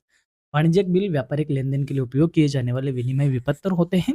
They are drawn by sellers and on buyers for credit sales and can be discounted with banks to get immediate funds. इन्हें विक्रेता खरीदार पर बनाता है और bank से discount करवाकर तुरंत धन प्राप्त कर सकता है। देखो ए ने बी को उधार माल बेचा है, तो ए ने क्या किया, बी से एक बिल साइन करवा लिया। इस बिल को हम बोलते हैं बिल ऑफ एक्सचेंज बोलते हैं, जो कि यहाँ पे बिल्स रिसीवेबल के फॉर्मेट में है। जैसे मान लो 2 महीने का है, तो यहाँ तक तो ये नेगोशिएबल इंस्ट्रूमेंट है ही है। अब एक को पैसे की ज़रूरत हुई, ए ने क्या किया, इस बिल को ले जाया बैंक के पास गया, ठीक है? कहा कि ये 1 लाख रुपए का बिल है, मुझे पेमेंट चाहिए, तो बैंक इसको क्या करेगा, बैंक रेट पे डिस्काउंट करेगा और डिस्काउंट करने के बाद जैसे मान लो 8% डिस्काउंट रेट है, तो 1 लाख के 8% निकाल के कितने रुपए होते हैं, 92,000 रुपए होते हैं, वो किसको पकड़ा देगा, एक को पकड़ा देगा। तो एक तरीके से एक को शॉर्ट टर्म के लिए धन मिल गया या फिर उसका पैसा मिल गया, तो इस तरीके से ये मनी मार्केट का इंस्ट्रूमेंट भी कंसिडर हो जाता है। इंपॉर्टेंस ऑफ मनी मार्केट, अब मुद्रा बाजार का महत्व क्या है? पहला, it provides liquidity to the economy, यानी कि अर्थव्यवस्था को तरलता प्रदान करता है। Money market ensures availability of short term funds to banks, businesses and government, यानी कि मुद्रा बाजार बैंकों, व्यवसायों और सरकार को अल्पकालिक धन उपलब्ध कराता है। This helps in smooth functioning of economic activities, इससे आर्थिक गतिविधियां सुचारू रूप से चलती रहती है। Second, it helps in monetary policy implementation, यानी कि मौद्रिक नीति के क्रियान्वयन में मदद करता है। कौन लाता है? आरबीआई लेके आता है। The central bank uses money market instruments to control money supply and interest rates in the economy, यानी कि केंद्रीय बैंक मुद्रा बाजार के साधनों का उपयोग करके मुद्रा आपूर्ति और ब्याज दरों को नियंत्रित करने का काम करता है। यूटिलाइजेशन ऑफ सरप्लस फंड्स, यानी कि जो अधिशेष धन है, यानी कि जो बचत है, उसका सही ढंग से यूटिलाइजेशन करने का काम करता है कौन? Money market. It provides an opportunity to investors to invest their ideal funds and earn returns, यानी कि यह निवेशकों को अपने अतिरिक्त धन को निवेश करने के लिए प्रोत्साहित करता है और लाभ कमाने का अवसर भी प्रदान करता है। इट सपोर्ट्स बैंकिंग सिस्टम, ये बैंकिंग प्रणाली को सहारा देता है, क्योंकि इसमें बैंक्स इंक्लूड होते हैं, इसमें कंपनीज इंक्लूड होती है। दैट्स वाई ये बैंकिंग जो सिस्टम है, एक तरीके से उसको क्या करता है, सपोर्ट करता है। बहुत सारी चीज़ें इसके मार्फत हो जाती है। Banks use the money market to manage their short term liquidity and maintain required reserve, यानी कि बैंक मुद्रा बाजार का उपयोग अपनी अल्पकालिक तरलता बनाए रखने और आवश्यक आरक्षित निधि रखने के लिए प्रेरित करते हैं। इट प्रमोट्स इकोनॉमिक स्टेबिलिटी, यानी कि आर्थिक स्थिरता को ये बढ़ावा देता है। By maintaining balance between demand and supply of money, it helps stabilise the economy, यानी कि मुद्रा की मांग और आपूर्ति में संतुलन बनाकर यह अर्थव्यवस्था को स्थिर रखने में क्या करता है, मदद करता है। ये सारे इसके इंपॉर्टेंस है। इसके अलावा it encourages short term investment, अल्पकालीन निवेश को बढ़ावा देता है। Money market provides safe and liquid investment options for short term investors, मुद्रा बाजार अल्पकालिक निवेशकों के लिए सुरक्षित और तरल निवेश विकल्प उपलब्ध कराता है और इस तरीके से शॉर्ट टर्म निवेश को मोटिवेट करता है। नेक्स्ट है डेवलपमेंट ऑफ फाइनेंशियल सिस्टम, वित्तीय प्रणाली को विकसित करता है। It promotes growth of financial institutions and improves efficiency of the financial system, यह वित्तीय संस्थानों के विकास को बढ़ावा देता है और आर्थिक जो प्रणाली है उसकी कार्यक्षमता को सुधारने का कार्य करता है। हम कंक्लूजन तौर पे हम कह सकते हैं कि money market instruments are essential tools for maintaining managing short term funds, while the money market itself plays a vital role in maintaining liquidity and stability in the economy। मुद्रा बाजार के साधन अल्पकालिक धन प्रबंधन के महत्वपूर्ण उपकरण हैं, जबकि मुद्रा बाजार स्वयं अर्थव्यवस्था में तरलता और स्थिरता बनाए रखने में महत्वपूर्ण भूमिका भी प्ले करता है। अब हम बढ़ते हैं कैपिटल मार्केट की ओर, यानी कि कैपिटल मार्केट का मतलब ऐसा मार्केट जो लॉन्ग टर्म इन्वेस्टमेंट की बात करता है, जिसे हम क्या कहते हैं, पूंजी बाजार कहते हैं, कैपिटल मार्केट के नाम से जानते हैं। चलिए अब बढ़ते हैं हम कैपिटल मार्केट की ओर, यानी कि जो लॉन्ग टर्म मार्केट है, जिसे हम किस नाम से जानते हैं, पूंजी बाजार के नाम से जानते हैं, उस पे हम आते हैं। तो देखो सबसे पहले इसका मीनिंग समझ लेते हैं क्या होता है। देखो कैपिटल मार्केट यहाँ पे मैं आपको बताऊँ, जैसे पूरे फाइनेंशियल मार्केट को एक बार मैं वापस दिखा देता हूँ। एक होता है मनी मार्केट जिसकी अवधि 1 साल तक होती है, फिर 1 साल से ज़्यादा टाइम पीरियड वाले मार्केट को बोलते हैं कैपिटल मार्केट। अब कैपिटल मार्केट में 2 हिस्से आते हैं। एक वो हिस्सा आता है जब पहली बार कंपनी लिस्टेड होके अपने पहली बार अपना जो शेयर है या यूँ कहें पहली बार आईपीओ लेके आती है, तो वहाँ होता है प्राइमरी मार्केट। यानी कि जब पहली बार फंड रेज़ किए जाते हैं मार्केट से, तब वह कहा जाता है प्राइमरी मार्केट, और जब बाद में फ़ॉलो अप होता है, तो इसको कहते हैं सेकेंडरी मार्केट। तो कैपिटल मार्केट 2 तरीके का होता है, प्राइमरी मार्केट और सेकेंडरी मार्केट। दोनों में एक जैसे ही इंस्ट्रूमेंट होते हैं। प्राइमरी मार्केट में फर्स्ट टाइम होता है, और उसके बाद जब दोबारा होता है तो वह सेकेंडरी मार्केट में कंसीडर हो जाता है। तो कैपिटल मार्केट 2 तरीके का होगा। तो चलिए पहले इसका अर्थ समझ लेते हैं। Capital market is a part of the financial market where long term funds यानी more than 1 year are raised and traded, यानी कि पूंजी बाजार वित्तीय बाजार का वह भाग है जहां दीर्घकालिक धन यानी 1 वर्ष से अधिक का क्या होता है, लेन-देन होता है। It provides funds for long term investments such as infrastructure, expansion of business and industrial development. यह व्यवसाय के विस्तार, औद्योगिक विकास और आधारभूत संरचना के लिए धन उपलब्ध करवाता है।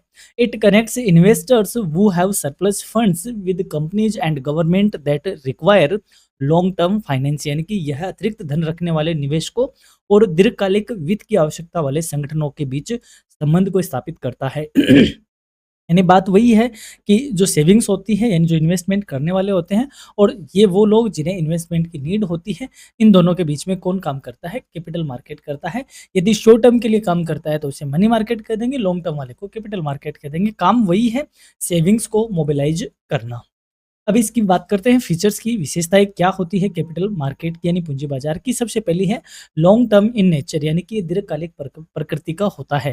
Capital market deals with long term funds generally for a period exceeding 1 year, यानी कि पूंजी बाजार दीर्घकालिक धन से संबंधित है, या धन की बजाय यहाँ पे बोलते हैं वित्त। दीर्घकालिक वित्त से संबंधित है जिसकी अवधि 1 वर्ष से क्या होती है, ज़्यादा होती है। High risk and high return, यानी इसमें जोखिम ज़्यादा होती है तो इसका प्रतिफल भी क्या होता है, मनी मार्केट के कंपैरिजन करें तो इसमें जो रिटर्न मिलता है वह भी ज़्यादा मिलता है। Investments in capital market involve higher risk but also offer higher returns compare to money market, यानी पूंजी बाजार में निवेश में जोखिम ज़्यादा होता है, लेकिन इसके साथ प्रतिफल भी क्या होता है, ज़्यादा मिलता है। यानी कि हाई रिस्क रिस्क हमेशा ज़्यादा होती है तो उसके साथ रिटर्न भी क्या होता है, ज़्यादा ही होता है। It helps in capital formation, पूंजी निर्माण में सहायक है। It promotes savings and investment leading to capital formation in the economy, यानी कि बचत और निवेश को बढ़ाता है और इससे पूंजी निर्माण को योगदान मिलता है। यानी वही बात है कि आपका पैसा जितना इकोनॉमी में सर्कुलेट होगा उतनी ही पूंजी निर्माण या कैपिटल फॉर्मेशन को वह मोटिवेट करेगा। रेगुलेटेड मार्केट, यानी ये नियमित और नियंत्रित मार्केट है। जैसे मैंने आपको कहा मनी मार्केट का रेगुलेटर कौन है, आरबीआई, ठीक उसी हिसाब से कैपिटल मार्केट का रेगुलेटर कौन है, SEBI. Capital market is regulated by authorities like Securities and Exchange Board of India to ensure transparency and investor protection, यानी पूंजी बाजार को सेबी के द्वारा नियंत्रित किया जाता है जिससे पारदर्शिता और निवेशकों को की सुरक्षा सुनिश्चित होती है। अब मैं यहाँ पे आपके लिए क्वेश्चन छोड़ रहा हूँ। पहली बात, सेबी की स्थापना कब हुई ये आप कमेंट करके जरूर बताइए, और इसका फुल फॉर्म आप हमेशा याद रखिए, एग्जाम में आपसे पूछा जाएगा। वाइड रेंज ऑफ इंस्ट्रूमेंट्स, यानी कि इसमें बहुत सारे उपकरण हैं, इसके बहुत सारे साधन हैं जिसके थ्रू इन्वेस्टमेंट किया जाता है। It offers various financial instruments such as shares, bonds, debentures etcetera, यानी कि इसमें शेयर, बॉन्ड, डिबेंचर आदि विभिन्न प्रकार के वित्तीय साधन शामिल होते हैं। बात करते हैं इसके प्रकार की, टाइप्स ऑफ कैपिटल मार्केट क्या है। तो जैसे मैंने अभी आप कहा, एक होता है प्राइमरी मार्केट जिसे प्राथमिक बाजार कहते हैं, दूसरा होता है सेकेंडरी मार्केट यानी द्वितीयक बाजार। इसमें वही है, कंपनी इन्वेस्टर की तरफ जाती है, यानी कंपनी फंड रेज करती है, लेकिन ये हमेशा न्यू सिक्योरिटीज के लिए होता है। और फर्स्ट इश्यू यानी कि जिसको हम क्या बोलते हैं, आईपीओ, इनिशियल पब्लिक ऑफर, यानी जब कंपनी आईपीओज लाती है तो वो प्राइमरी मार्केट का हिस्सा होता है। और फिर आता है एफपीओ यानी फॉलो अप पब्लिक ऑफर, यानी कि ऐसा जो एग्जिस्टिंग सिक्योरिटीज को दोबारा ट्रेड किया जाता है, जो इन्वेस्टर से इन्वेस्टर के बीच होता है, वो होता है सेकेंडरी मार्केट। फॉर एग्जांपल, जैसे मान लो कोई XYZ कंपनी है, उसका पहली बार आईपीओ आया, लोगों ने उसमें, यानी कि कंपनी है ये रही कंपनी, ये रहे इन्वेस्टर, तो इन दोनों के बीच में ट्रेड हुआ। ये कौन से मार्केट का हुआ, ये हुआ प्राइमरी मार्केट का। फिर यहाँ पे ए नाम के व्यक्ति ने 50,000 शेयर खरीदे थे, ठीक है? अब उसने मार्केट में इसको बेच दिया और ऐसे मान लो बी व्यक्ति ने खरीद लिए। तो अब इन्वेस्टर से इन्वेस्टर के बीच में हुआ, क्योंकि एक्जिस्टिंग सिक्योरिटीज़ थी, तो ये कहाँ जाएगा? ये होगा अब सेकेंडरी मार्केट का ट्रांज़ैक्शन। तो इस तरीके से ये 2 मार्केट में डिवाइड होता है। जब कंपनी इन्वेस्टर के बीच लेन-देन होता है, वो प्राइमरी मार्केट हो गया, और सेकेंडरी में एक्जिस्टिंग जो ट्रेड करने वाली सिक्योरिटीज़ है, उन्हीं का ही ये मार्केट होता है। तो उसे हम द्वितीयक बाज़ार कहते हैं। आई थिंक आप इसको ईज़िली समझ गए होंगे। बाकी इसको डिटेल में पढ़ते हैं। पहली बात करते हैं प्राथमिक बाज़ार की। Primary market is the market where new securities are issued for the first time to the public. यानी प्राथमिक बाज़ार वह बाज़ार है जहाँ नई प्रतिभूतियाँ पहली बार जनता को जारी की जाती हैं। It is also known as the new issue market, यानी निम भी इसको कहा जाता है। नव निर्गमन बाज़ार भी कहते हैं, जहाँ पे कंपनियाँ अपने आईपीओज़ लाती है। Companies raise fresh capital through this market, यानी कंपनियां इस बाजार के माध्यम से नई पूंजी क्या करती है? जुटाती है। इसकी विशेषताएं क्या है? It deals with new securities, यह नई प्रतिभूतियों के लेन देन से कैसे डील करता है। Direct transaction between company and investor, इसमें कंपनी और निवेशकों के बीच सीधा संबंध होता है। It helps in raising fresh capital, और ये नई पूंजी जुटाने में क्या करता है? मदद करता है। मेथड्स ऑफ इश्यू, यानी अब जारी करने के तरीके क्या है? तो पहला है पब्लिक इश्यू। पब्लिक इश्यू यानी सार्वजनिक निर्गमन। पहली बात तो जो सार्वजनिक कंपनियां होती है वही अपने पब्लिक इश्यू करती है, यानी कि जो प्राइवेट कंपनियां होती है वो ऐसे पब्लिकली आईपीओ नहीं लाती है।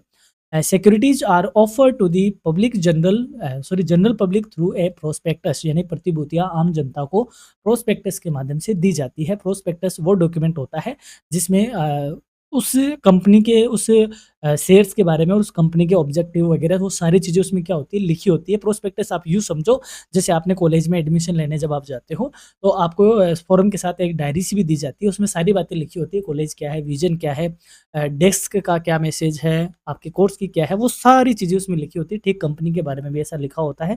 उस डॉक्यूमेंट को प्रोस्पेक्टस कहा जाता है, और उस प्रोस्पेक्टस के माध्यम से पहली बार कंपनी फ्रेश कैपिटल मार्केट से रेज करती है, जिसे हम पब्लिक इश्यू कहते हैं।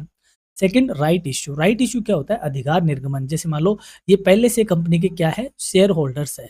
कंपनी इनको एक मौका देती है कि भई आप हम राइट इश्यू ला रहे हैं, और उस राइट इश्यू में आपके लिए प्राइस क्या रहती है? कम रहती है। और पहली प्रायोरिटी किसको दी जाती है? जो ऑलरेडी एग्जिस्टिंग शेयर होल्डर है उन्हीं को दी जाती है, कि सबसे पहले हम आपको मौका देंगे, आप खरीद लो, आप नहीं खरीदते हो तब हम मार्केट में लेके आएँगे। तो shares are offered to existing share holders in promotion of their holdings, यानी शेयर वर्तमान शेयरधारकों को उनके अनुपात में दिए जाते हैं। That is right issue.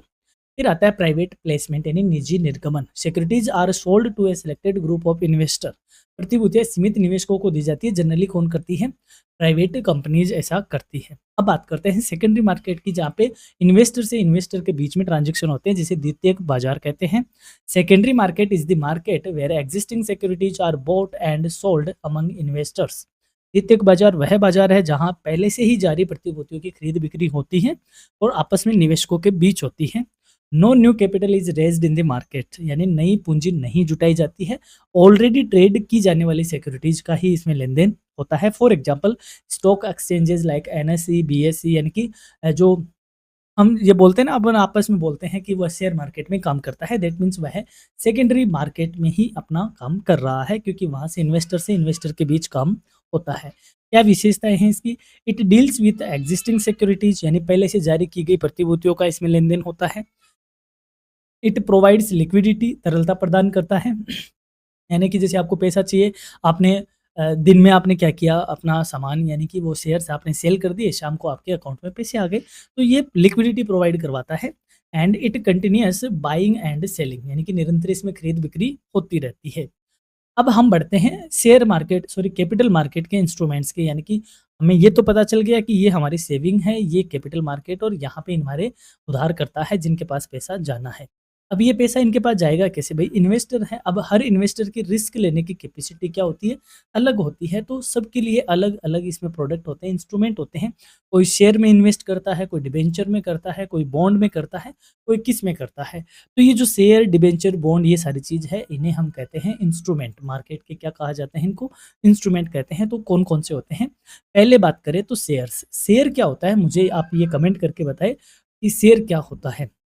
हम जब भी बात करते हैं शेयर की बात करते हैं, लेकिन as a being a commerce student हमें इन चीज़ों के बारे में पता होना चाहिए। यहाँ पे मैं बता देता हूँ, चलो कंपनी की जो कैपिटल होती है, ठीक है? वह कैपिटल छोटे-छोटे हिस्सों में क्या होती है, डिवाइडेड होती है और प्रत्येक हिस्से का नाम क्या होता है, शेयर होता है, जिसे हिंदी में क्या कहते हैं, अंश कहते हैं। यहाँ पे हालाँकि हिंदी में भी शेयर लिखा हुआ है, लेकिन हिंदी में इसको क्या कहते हैं, अंश कहते हैं और शेयर होल्डर को अंशधारक कहते हैं। शेयर्स रिप्रेजेंट ओनरशिप इन ए कंपनी, यानी कि ये कंपनी का मालिकाना पूंजी होती है, यानी कि इसके जो खरीदने वाले होते हैं वो कंपनी के वास्तविक रियल ओनर होते हैं।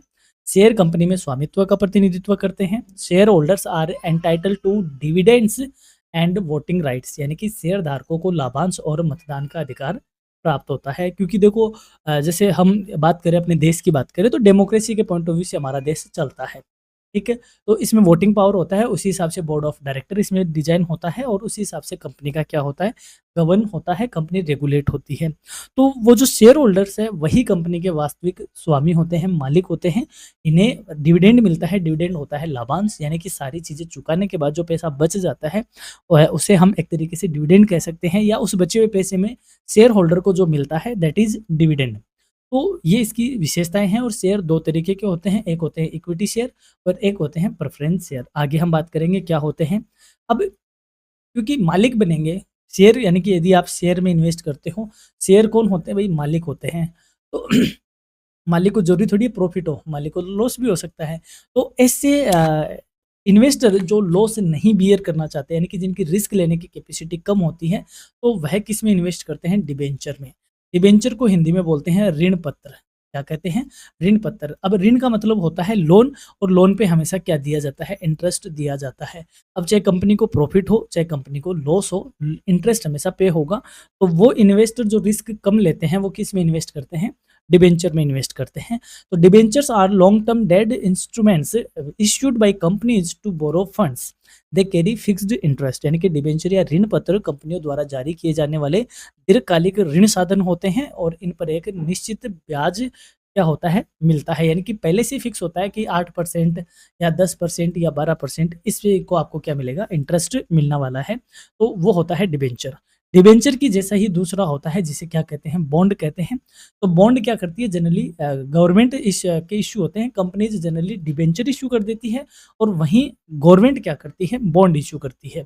Bonds are debt instruments issued by government और कंपनीज विद फिक्स्ड इंटरेस्ट, यानी कि बॉन्ड सरकार या कंपनियों द्वारा जारी किए जाने वाले ऋण साधन होते हैं जिन पर निश्चित ब्याज प्राप्त होता है। अभी हमने कहा शेयर 2 तरीके के होते हैं, एक होते हैं इक्विटी शेयर और एक होते हैं प्रेफ़रेंस शेयर। अब देखो इन्वेस्टर के रिस्क के अकॉर्डिंग है। एक इन्वेस्टर ऐसा होता है जो हाई रिस्क लेता है, वह इक्विटी शेयर में क्या करता है? इन्वेस्ट करता है। एक डिबेंचर से ज़्यादा तो रिस्क लेता है, लेकिन इक्विटी शेयर जितनी रिस्क नहीं लेता, तो वह किस में इश्यू करता है, सॉरी इन्वेस्ट करता है? प्रेफ़रेंस शेयर में इन्वेस्ट करता है। प्रेफ़रेंस शेयर को हिंदी में बोलते हैं पूर्वाधिकार अंश। पूर्वाधिकार अंश, यानी कि इनको इक्विटी शेयर होल्डर से पहले 2 तरीके के पूर्वाधिकार प्राप्त होते हैं, राइट प्राप्त होते हैं। एक तो वो कि जब डिविडेंड मिलेगा तो इक्विटी शेयर होल्डर से पहले डिविडेंड किसको मिलेगा? प्रेफ़रेंस शेयर को मिलेगा। और जब यदि कंपनी डिसॉल्व होती है तो भी इक्विटी शेयर होल्डर से पहले पैसा किसको मिलेगा? प्रेफ़रेंस शेयर को मिलेगा। तो ये 2 तरीके के इनके पास राइट्स होते हैं और इन राइट्स के अकॉर्डिंग ही इन्हें क्या कहते हैं? प्रेफ़रेंस शेयर कहा जाता है।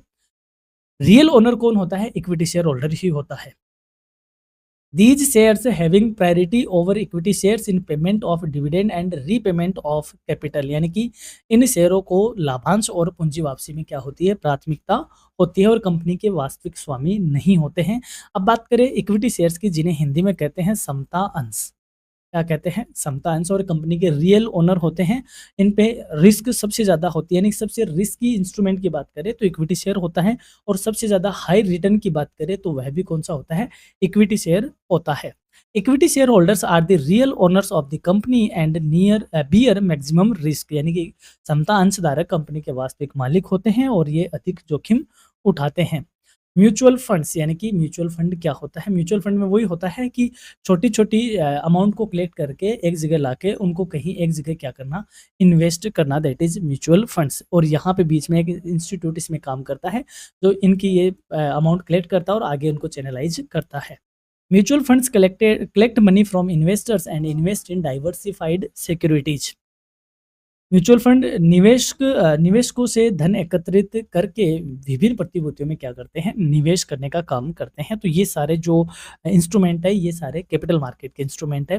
अब दोनों में क्या डिफरेंस है, प्राइमरी मार्केट में और सेकेंडरी मार्केट में अंतर क्या है? Primary market new securities issued को देखता है, वहीं सेकेंडरी मार्केट एग्जिस्टिंग सिक्योरिटीज में ट्रेड करता है। यानी कि प्राथमिक बाजार में नई प्रतिभूतियां आती है और द्वितीयक बाजार में पुरानी प्रतिभूतियों का ही लेन देन होता है। In primary market it raises fresh capital, जबकि सेकेंडरी मार्केट प्रोवाइड्स लिक्विडिटी। प्राथमिक बाजार नई पूंजी जुटाता है, जबकि द्वितीयक बाजार तरलता प्रदान करता है, क्योंकि इसमें इन्वेस्टर टू इन्वेस्टर ही ट्रांजैक्शन होते हैं। तो एक इन्वेस्टर अपने इन्वेस्टमेंट को किस में कन्वर्ट करता है, कैश में कन्वर्ट करता है, क्योंकि कोई बेचेगा कोई खरीदेगा, तो एक में तो कैश में इनकेश होगा ही। तो ये लिक्विडिटी प्रदान करने का काम करता है। वहीं जो प्राइमरी मार्केट है वह नई फ्रेश पूंजी को क्या करता है, रेज करता है। ये दोनों में बेसिक डिफरेंस है। फाइनल अंडरस्टैंडिंग में हम कह सकते हैं, capital market plays a vital role in economic development by providing long-term funds and investment opportunities. पूंजी बाजार दीर्घकालीन वित्त उपलब्ध कराकर और निवेश के विभिन्न अवसर प्रदान करके आर्थिक विकास में बहुत महत्वपूर्ण भूमिका निभाता है। अब देखो, एक होता है डेब्ट मार्केट, जिसे ऋण बाजार कहते हैं। जनरली अलग से कोई डेब्ट मार्केट नहीं होता है। इसको यूं समझे कि डेब्ट मार्केट यानी जो सिर्फ और सिर्फ किसकी बात करेगा, ऋण की। क्योंकि अभी हमने कैपिटल मार्केट में ओनर कैपिटल की बात करी है, साथ में डिबेंचर यानी डेब्ट कैपिटल की बात करी है। लेकिन अगर हम सिर्फ डेब्ट कैपिटल की बात करें तो उसको हम कौन सा मार्केट बोल देंगे, उसे हम डेब्ट मार्केट या ऋण बाजार कह देंगे। बात सारी वो की वही होती है जो कैपिटल मार्केट और मनी मार्केट में हमने पढ़ लिया है। तो हम इसको अलग से थोड़ा सा जल्दी पढ़ लेंगे, क्योंकि मेरे ख्याल से कॉन्सेप्ट हमने सारे क्लियर कर लिए हैं। डेब्ट market is a segment of the financial market where debt instruments, borrowed funds are issued and traded। यानी कि ऋण बाजार वित्तीय बाजार का वह भाग है जहां ऋण साधनों का निर्गम और लेन देन होता है। इन दिस मार्केट बोरोवर्स यानी गवर्नमेंट और companies raise funds by issuing securities that carry a fixed obligation to pay interest and repay principal.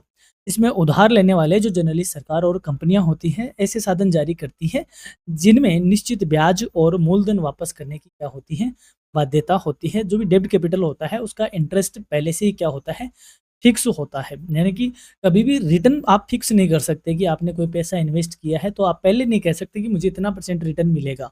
लेकिन हाँ, जब आप किसी को उधार देते हो तो आप अपना इंटरेस्ट पहले बता सकते हो कि भाई देखो, मैं इतना % ब्याज लूँगा ही लूँगा। तो हमेशा इंटरेस्ट की रेट प्री डिटरमाइंड होती है, जबकि रिटर्न प्री डिटरमाइंड नहीं होता। इसलिए रिटर्न या यूँ कहें जो ओनर कैपिटल होती है वो ज़्यादा रिस्की होती है और डेब्ट कैपिटल कम रिस्की होती है। It is also known as the bond market or fixed income market because investors receive fixed returns। यानी कि इसे बॉन्ड बाजार या निश्चित आय बाजार भी कहा जाता है, क्योंकि निवेशकों को निश्चित आय इससे प्राप्त होती है। यानी कि वो निवेशक जो रिस्क कम लेना चाहते हैं और एक फिक्स्ड रिटर्न प्राप्त करना चाहते हैं, तो वो इस मार्केट में इन्वेस्ट करते हैं। इसलिए इसे बॉन्ड मार्केट भी कहते हैं और इसे निश्चित आय बाजार भी कहा जाता है। In simple word, it is a market where money is borrowed and lent through instruments that create a debtor creditor relationship। यानी कि सरल शब्दों में हम कह सकते हैं कि यह वह बाजार है जहां ऋणदाता और ऋणी के बीच एक संबंध स्थापित होता है, क्योंकि एक उधार देने वाला होता है और एक दूसरा उधार लेने वाला होता है। क्या विशेषताएं होती है डेब्ट मार्केट की? पहला, फिक्स्ड रिटर्न, यानी कि इसमें जो रिटर्न है, प्रतिफल है, वह क्या होगा, पहले से ही प्री डिटरमाइंड होता है। Trade instruments provide fixed interest to investors making income predictable. ऋण साधनों में निवेशकों को निश्चित ब्याज मिलता है जिससे आय निश्चित रहती है। सेकंड, लोअर रिस्क, यानी कि इसकी जोखिम कम होती है। मैं शुरू से कह रहा हूँ, जिनकी रिस्क लेने की कैपेसिटी कम होती है वही इस मार्केट में इन्वेस्ट करते हैं। Compared to equity market, debt market is less risky because returns are fixed and priority is given in repayment। यानी कि समता बाजार की तुलना में ऋण बाजार कम जोखिम वाला होता है, क्योंकि इसमें निश्चित आय मिलती है और भुगतान में भी प्राथमिकता रहती है। यानी कि जब रीपेमेंट किया जाता है तो सबसे पहले कैपिटल इक्विटी शेयर कैपिटल की से बजाय ऋण कैपिटल को पहले पे किया जाता है। डिफाइंड मैच्योरिटी पीरियड, निश्चित अवधि। Debt instruments have a fixed maturity period after which the principal amount is repaid। यानी कि ऋण साधनों की एक निश्चित अवधि होती है जिसके बाद मूलधन वापस किया जाता है। यानी कि इसमें एक जो अवधि होती है वो पहले से फिक्स होती है कि भाई देखो, इतने टाइम पीरियड के लिए हम आपसे उधार ले रहे हो, इतने टाइम पीरियड बाद आपको रीपे कर दिया जाएगा। नेक्स्ट है रेगुलर इनकम, यानी कि नियमित आय होती है। Investors receive regular interest income eight fixed intervals, यानी कि निवेशकों को नियमित अंतराल पर ब्याज प्राप्त होता रहता है। यानी कि जो इसमें इन्वेस्टर होते हैं उनको एक टाइम दे दिया जाता है और उस टाइम के अकॉर्डिंग, उस टाइम गैप के बीच बीच में उन्हें क्या करते जाते हैं, उससे पेमेंट किया जाता है इंटरवल के बाद, यानी कि एक फिक्स्ड टाइम पीरियड के बाद उन्हें इंटरेस्ट पे किया जाता है। तो एक रेगुलर इनकम उनकी बनी रहती है, ये भी इसकी एक विशेषता है। फिर है वाइड पार्टिसिपेशन, इसमें व्यापक भागीदारियां होती हैं। इसके पार्टिसिपेंट्स की बात करें तो it is include government, companies, banks and institutional investor, यानी कि सरकार, कंपनियां, बैंक और संस्थागत निवेशक इसमें भाग लेते हैं। काम क्या करता है? देखो, काम वही है, पैसे जुटाने का काम है। तो सबसे पहले रेजिंग फंड्स, यानी कि नया नया पैसा, चाहे वो लॉन्ग टर्म की होगी तो लॉन्ग टर्म बोला जाएगा, शॉर्ट टर्म के लिए शॉर्ट टर्म फंड्स बोल दिया जाएगा। प्रोवाइडिंग इन्वेस्टमेंट अपॉर्चुनिटीज, कई निवेश के अवसर ये प्रदान करता है। It provides safe and stable investment options और investor who prefer fixed income, यानी कि यह निवेशकों को सुरक्षित और स्थिर आय वाले निवेश विकल्प देता है। यानी कि वो इन्वेस्टर जो रिस्क कम लेना चाहते हैं और एक स्टेबल इनकम प्राप्त करना चाहते हैं, तो उन्हें इस तरीके की अपॉर्चुनिटीज ये डेब्ट मार्केट प्रोवाइड करवाता है। लिक्विडिटी बनी रहती है, यानी कि जब चाहे आप अपना जो बॉन्ड है, डिबेंचर है या अपनी असेट है उसको इनकेश करवा सकते हो। Debt instruments can be bought and sold in the market providing liquidity to investor, ऋण साधनों को बाजार में खरीदा और बेचा जा सकता है जिससे निवेशकों को तरलता बनी रहती है। प्राइस डिस्कवरी, यानी कि डिटर्मिनेशन, डिस्कवरी की बजाय हम यहाँ पे डिटर्मिनेशन वर्ड यूज करेंगे, ज़्यादा बेटर है। मूल्य का निर्धारण वही इसमें जो डिटरमाइंड होती है डिमांड एंड सप्लाई से होती है, कितनी मांग और कितनी आपूर्ति है उसके आधार पर क्या होता है, ऋण साधनों की प्राइस डिसाइड होती है।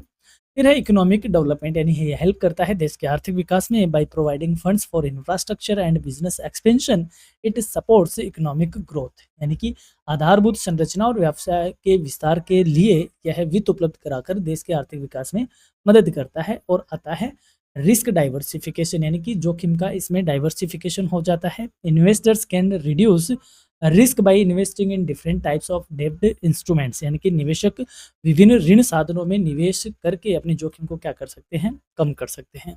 अब इसमें कौन कौन से इंस्ट्रूमेंट्स आते हैं? हमने सारे इंस्ट्रूमेंट पढ़ लिए हैं, कुछ मनी मार्केट में पढ़ लिए हैं, कुछ कैपिटल मार्केट में। तो सिर्फ मैं इनके नाम लूंगा, आप सारी चीज़ों को समझ जाओगे। जैसे एक होते हैं गवर्नमेंट बॉन्ड्स, यानी जो सरकार इशू करती है, जो लॉन्ग टर्म नेचर के होते हैं वो गवर्नमेंट बॉन्ड कहे जाते हैं। फिर आते हैं कॉरपोरेट बॉन्ड्स, जो कि बिजनेस एक्टिविटीज़ के लिए कंपनीज क्या करती है, इश्यू करती है, और ये भी जनरली लॉन्ग टर्म की पॉइंट ऑफ व्यू से होते हैं।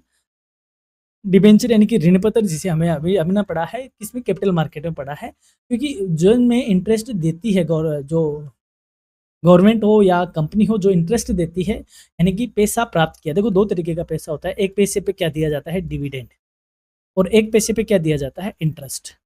तो डिविडेंड किस पे दिया जाएगा? जब भाई जो ओनर कैपिटल होगी, मालिक वाली कैपिटल होगी, उसमें मिलेगा लाभांश। लाभ किसको होता है? मालिकों को होता है। और ब्याज किसको दिया जाता है? जिनसे हमने उधार लिया है। तो इसमें सारे के सारे उधार वाले, यानी कि लोन वाले बॉन्ड इसमें कंसिडर होते हैं, इंस्ट्रूमेंट कंसिडर होते हैं। तो डिबेंचर भी उन्हीं में से ही आता है। फिर आते हैं ट्रेजरी बॉन्ड, एक तरीके से हम टी बिल भी इनको कहते हैं। अगर शॉर्ट टर्म के होते हैं तो टी बिल कह दिया जाता है, और लॉन्ग टर्म के होते हैं तो ट्रेजरी बॉन्ड कहा जाता है। कमर्शियल पेपर, यानी कि जिसको हमने पढ़ा कि कंपनीज अपनी वर्किंग कैपिटल नीड्स को पूरा करने के लिए, वर्किंग कैपिटल नीड मतलब लगभग 1 ईयर के लिए इनको इशू करती है, जो कि मनी मार्केट के इंस्ट्रूमेंट के तौर पर हमने इसको पढ़ लिया है। फिर आता है इसमें सर्टिफिकेट ऑफ डिपॉजिट, जो कि कौन इशू करते हैं? बैंक्स इशू करते हैं, और जनरली ये शॉर्ट टर्म पीरियड के लिए होता है, जिसे हमने मनी मार्केट में पढ़ा है। फाइनल कंक्लूजन में हम कह सकते हैं कि debt market is an important part of the financial system that provides fixed income, investment options and helps in raising funds for economic development, यानी कि ऋण बाजार वित्तीय प्रणाली का एक महत्वपूर्ण भाग है, जो कि निश्चित आय वाले निवेश का विकल्प प्रदान करता है और आर्थिक विकास के लिए धन उपलब्ध या वित्त जुटाने में क्या करता है, मदद करता है। तो जैसे मान लो, अभी मैं दोबारा ये कहूंगा कि मार्केट तो दो ही तरीके का होता है, मनी मार्केट और कैपिटल मार्केट। और इसमें से केवल मनी मार्केट और कैपिटल मार्केट की वो पूंजी जो किसको डिनोट करती है, जो कि लोन को देखती है, यानी कि डेब्ट को जो बात करती है। तो इन सबको हमने एक जगह ला के पढ़ा, जिसे हमने क्या कह दिया, डेट मार्केट जिसको हमने कह दिया। इसमें हमने कुछ इंस्ट्रूमेंट मनी मार्केट के देखे और कुछ इंस्ट्रूमेंट हमने कैपिटल मार्केट के देखे। अब हम बढ़ते हैं कि इस मार्केट को रेगुलेट कौन करता है? सेबी करता है। तो रोल ऑफ सेबी क्या है? आरबीआई की regulation of capital market and money market, यानी कि कहने का मतलब कैपिटल मार्केट को रेगुलेट करने में सेबी का क्या रोल है और मनी मार्केट को रेगुलेट करने में आरबीआई का क्या रोल है, इनको हम समझते हैं अब। तो चलिए समझते हैं सेबी और आरबीआई का क्या रोल है कैपिटल मार्केट और मनी मार्केट को रेगुलेट करने में।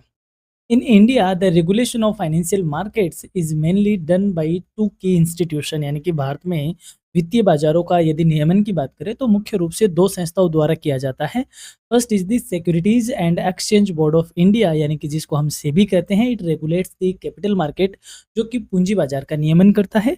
Second is the reserve bank of India, जिसे आरबीआई कहते हैं, and it regulates the money market, यानी कि इसने मुद्रा बाजार का नियमन करना होता है। These institution ensures transparency, stability, investor protection and proper functioning of financial markets, यानी कि ये वे संस्थाएं हैं जो कि बाजार में पारदर्शिता को बनाए रखती है, स्थिरता को बनाए रखती है, निवेशकों की सुरक्षा को और उचित संचालन को सुनिश्चित करती है। अब हम बात करते हैं रोल क्या है। सबसे पहले बात करते हैं कैपिटल मार्केट के रेगुलेशन में सेबी का क्या रोल है, यानी सेबी की क्या भूमिका है। पहला, रेगुलेशन ऑफ स्टॉक एक्सचेंजेज, यानी कि ये स्टॉक एक्सचेंज का क्या करता है, नियंत्रण करता है। SEBI regulates and supervises stock exchanges to ensure fair trading practices and prevent manipulation, यानी कि सेबी स्टॉक एक्सचेंजों को नियंत्रित करती है और उनका पर्यवेक्षण करती है, यानी सुपरविजन का काम करती है, ताकि बाजार में निष्पक्षता सुनिश्चित हो और साथ ही में जो हेरफेर होती है उसको क्या किया जा सके, रोका जा सके। सेकंड, प्रोटेक्शन ऑफ इन्वेस्टर्स, यानी निवेशकों की सुरक्षा को ये देखती है। SEBI protects the interest of investors by preventing fraud, insider trading and unfair practices, यानी कि सेबी धोखाधड़ी, अंदरूनी व्यापार और अनुचित प्रथाओं को रोककर निवेशकों के हितों की क्या करती है, सुरक्षा करती है। रेगुलेशन ऑफ इंटरमीडिएटरीज, यानी मध्यस्थों का नियमन करती है। सेबी रेगुलेट्स ब्रोकर्स, सब brokers, merchant bankers and other intermediaries, यानी कि जो भी ब्रोकर होते हैं कैपिटल मार्केट और इन्वेस्टर के बीच में, तो उन सारे ब्रोकरों को रेगुलेट कौन करती है, सेबी करती है। उसमें दलाल के भी दलाल, मर्चेंट बैंक, ये सारे मध्यस्थ आते हैं। फिर रेगुलेशन ऑफ न्यू इश्यूज, यानी कि जो नए निर्गमन होते हैं उनको भी रेगुलेट कौन करती है, सेबी करती है। SEBI monitors and regulates IPOs and other issues to ensure proper disclosure of information, यानी कि सेबी आईपीओ और अन्य निर्गमनों के नियंत्रण को नियंत्रित करती है, और ताकि सही जानकारी का क्या हो सके, खुलासा हो सके। प्रमोटिंग फेयर प्रैक्टिसेज, यानी कि निष्पक्ष व्यापार को ये बढ़ावा देती है, व्यवहार को बढ़ावा देती है। It ensures transparency and fairness in trading and investment activities, से भी व्यापार और निवेश में पारदर्शिता और निष्पक्षता सुनिश्चित करता है। डेवलपमेंट ऑफ कैपिटल मार्केट, यानी ओवरऑल ये पूंजी बाजार का विकास भी देखता है। SEBI promotes the growth and development of capital market through reforms and innovations, सुधार और नवाचार के माध्यम से सेबी पूंजी बाजार के विकास को क्या करता है, बढ़ावा देने का काम करता है। अब बात करें मनी मार्केट के रेगुलेशन में आरबीआई का क्या रोल है, यानी कि मुद्रा बाजार के नियामक की क्या भूमिका है। पहला, कंट्रोलर ऑफ मनी सप्लाई, यानी कि हमने आरबीआई का शुरू से पढ़ रहे हैं कि अगर देश की बात करें तो मुद्रा आपूर्ति का पूरा नियंत्रण किसके हाथ में है, आरबीआई के हाथ में है। RBI controls money supply through monetary policy tools like repo rate, reverse repo rate and other rates, यानी कि इन रेटों के माध्यम से आरबीआई मुद्रा आपूर्ति को क्या करता है, कंट्रोल करता है। रेगुलेटर ऑफ बैंक्स, यानी कि बैंकों का बैंक है, बैंकों का नियमन कौन करता है, आरबीआई करता है through the supervision and regulation commercial banks to ensure stability and efficiency. RBI वाणिज्यिक बैंकों का नियंत्रण और पर्यवेक्षण का काम करता है ताकि स्थिरता बनी रहे। इट मेंटेन्स लिक्विडिटी, यानी कि तरलता बनाए रखना। RBI ensures adequate liquidity in the money market through open market operations and other tools, यानी आरबीआई जो ओपन मार्केट ऑपरेशन है, खुले बाजार की क्रियाएं हैं, उनके माध्यम से मुद्रा बाजार में क्या बनाए रखता है, तरलता बनाए रखने का काम भी करता है। बैंकर टू दी गवर्नमेंट, यानी कि सरकार के बैंक के तौर पे काम करता है। RBI manages government accounts and helps in issuing treasury bills and bonds, यानी कि सरकार के खातों का प्रबंधन आरबीआई करता है और साथ ही में ट्रेजरी बिल और बॉन्ड भी जारी करने में मदद करता है। And lender to the last resort, यानी अंतिम ऋणदाता कहा जाता है आरबीआई को, यानी कि देश में अंतिम ऋणदाता के तौर पे इसे जानते हैं, आरबीआई को जानते हैं, because it provides financial assistance to banks during emergencies, यानी कि आपात स्थिति में बैंकों को वित्तीय सहायता कौन प्रदान करता है, आरबीआई करता है।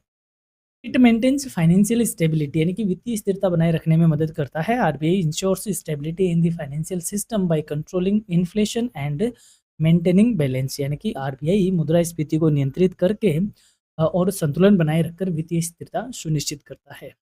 अब दोनों के डिफरेंस में क्या डिफरेंस है दोनों के रोल में। सेबी रेगुलेट्स कैपिटल मार्केट यानी कि सेबी पूंजी बाजार को नियमित करता है, वहीं RBI regulates money market, RBI मुद्रा बाजार को नियंत्रित करता है।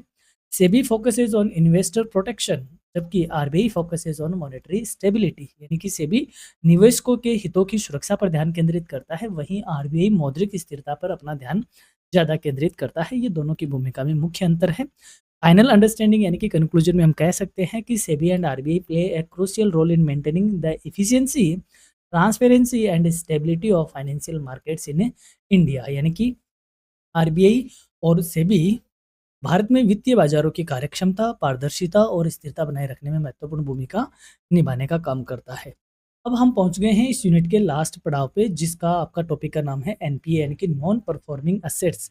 मीनिंग, कॉज और इम्पैक्ट इसके क्या है। देखो, मैंने आपको पहले भी बताया, मैं यहाँ पे दोबारा बता देता हूँ। जैसे मान लो ये बैंक है, ठीक है। बैंक में हम जब डिपॉजिट करवाते हैं यानी कि ये रहे हम, जैसे ये राम नाम का व्यक्ति है, ठीक है। ये राम है और ये इधर श्याम है। राम ने बैंक में पैसा जमा करवाया तो बैंक के पास पैसा आया है यानी कि ये डिपॉजिट है बैंक के पास। क्लियर। अब एक दिन बैंक को वापस क्या करना पड़ेगा, राम को लौटाना पड़ेगा जब राम मांगेगा। इसका मतलब ये डिपॉजिट बैंक का क्या है, लाइबिलिटी है यानी कि दायित्व है, बैंक को चुकाना पड़ेगा। श्याम ने आरबीआई से, सॉरी, बैंक से क्या लिया है, लोन लिया है। लोन लिया है इसका मतलब इस लोन पर वापस किसका अधिकार है, बैंक का अधिकार है। बैंक इसे वापस मांगेगा यानी कि इसका पेमेंट वापस लेगा।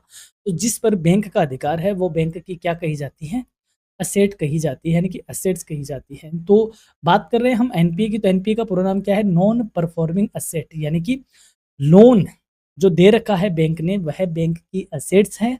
अब जैसे श्याम ने लोन लिया था, श्याम इस लोन का क्या कर रहा था, टाइम टू टाइम पेमेंट कर रहा था, ईएमआई चुका रहा था। श्याम ने ईएमआई चुकाना क्या कर दिया, बंद कर दिया। दैट मीन्स ये एसेट पहले परफॉर्म कर रही थी, अब इस एसेट ने, अगर हम सिंपली वर्ड के अकॉर्डिंग चले तो ये कह सकते हैं कि एसेट ने परफॉर्म करना क्या कर दिया है, बंद कर दिया है। अब इसकी परफॉर्मिंग हो गई है बंद यानी कि नॉन परफॉर्मिंग हो गई है। क्या हो गई है, एसेट। तो इसको क्या कहते हैं, एनपीए यानी कि वो सारे लोन जो जिनके पेमेंट ड्यू हो चुके हैं उन सबको हम क्या कहते हैं, एनपीए कहा जाता है। और एनपीए कब कहा जाएगा, जब ड्यू हुए कितने दिन हो जाए, 90 डेज हो जाए, तब इसे बैंक क्या डिक्लेयर कर देता है, एनपीए डिक्लेयर कर देता है। आई थिंक आप इस चीज़ को समझ गए होंगे। अब हम इसके मीनिंग को फॉर्मल तरीके से समझते हैं। ए नॉन परफॉर्मिंग एसेट यानी कि एनपीए इज ए लोन और एडवांस इन विच इंटरेस्ट और principal amount remains overdue for more than 90 days यानी कि गैर निष्पादित परिसंपत्ति वह ऋण या अग्रिम होता है जिसमें मूलधन या ब्याज 90 दिनों से अधिक समय तक क्या रहता है, बकाया रहता है।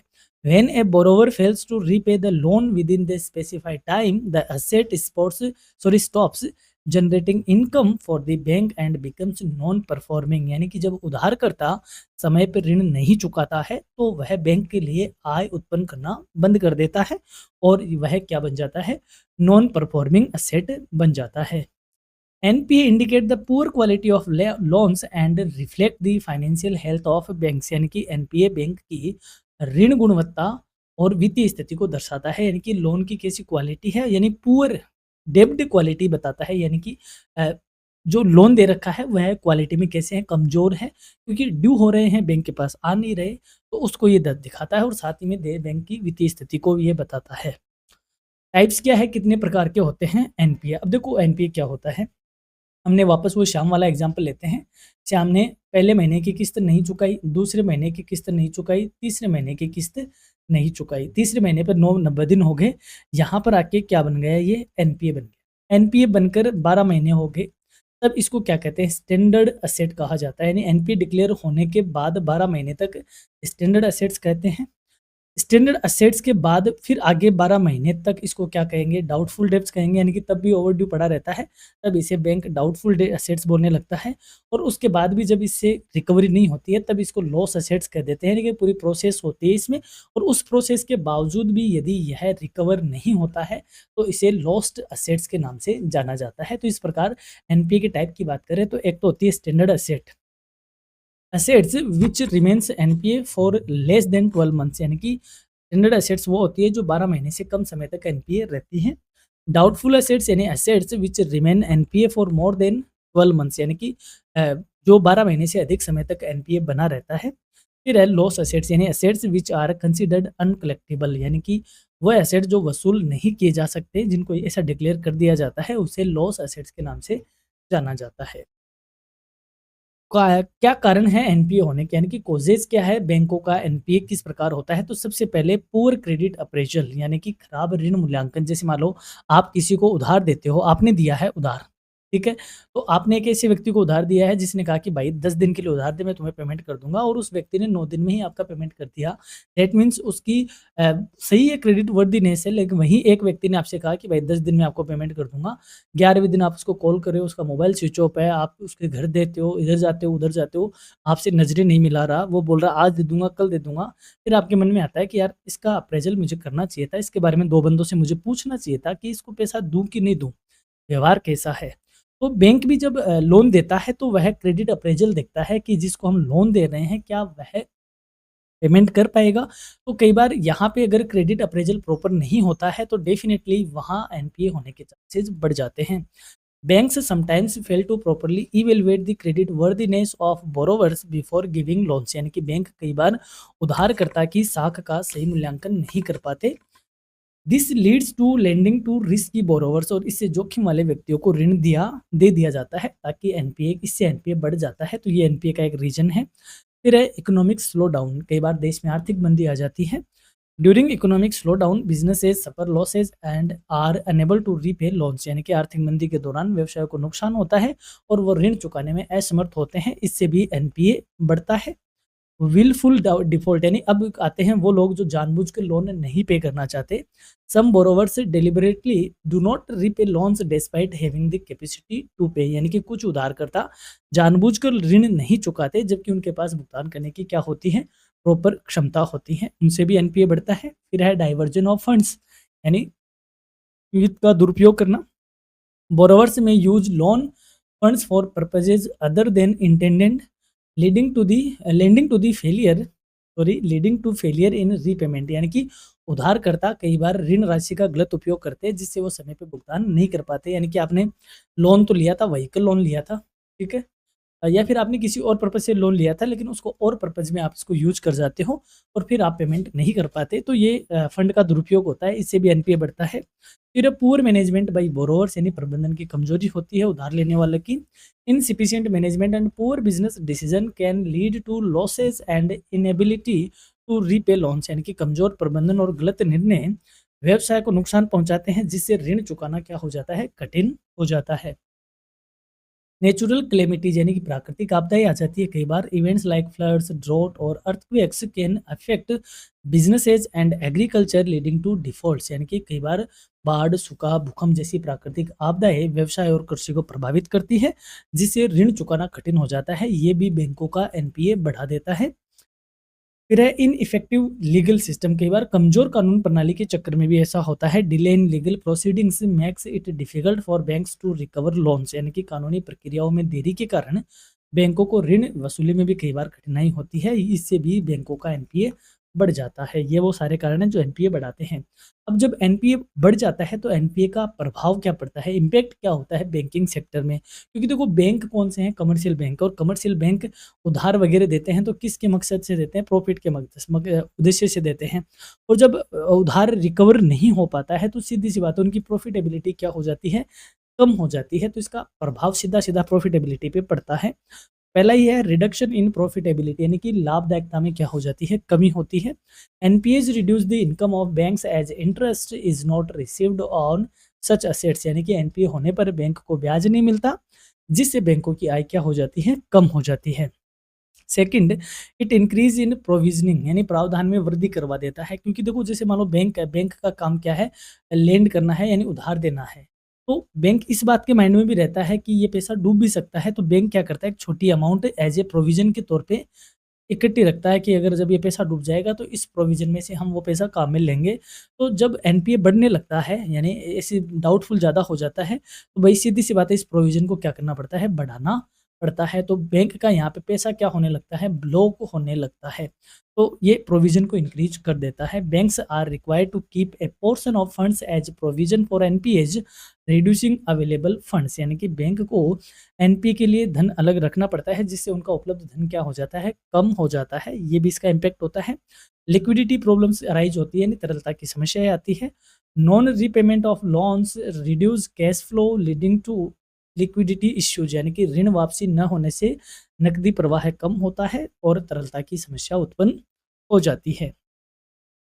रिड्यूस लेंडिंग कैपेसिटी, यानी कि बैंकों की ऋण देने की क्षमता कम हो जाती है, क्योंकि देखो बैंकों के पास बैंक उधार देता है, उससे इंटरेस्ट टाइम टू टाइम आता रहता है, फंड इकट्ठे होते रहते हैं और अगले फंड को वापस क्या देता है, उधार देता है। तो जब यहाँ से पैसा आना बंद हो जाएगा तो सीधी सी बात है, यहाँ से जाना भी क्या हो जाएगा, कम हो जाएगा। तो बैंकों की जो ऋण देने की कैपेसिटी है वह क्या हो जाएगी, कमजोर हो जाएगी। High NPAs reduce the ability of banks to provide new loans, यानी कि अधिक एनपीए होने से बैंक नए ऋण देने में क्या हो जाते हैं, असमर्थ हो जाते हैं।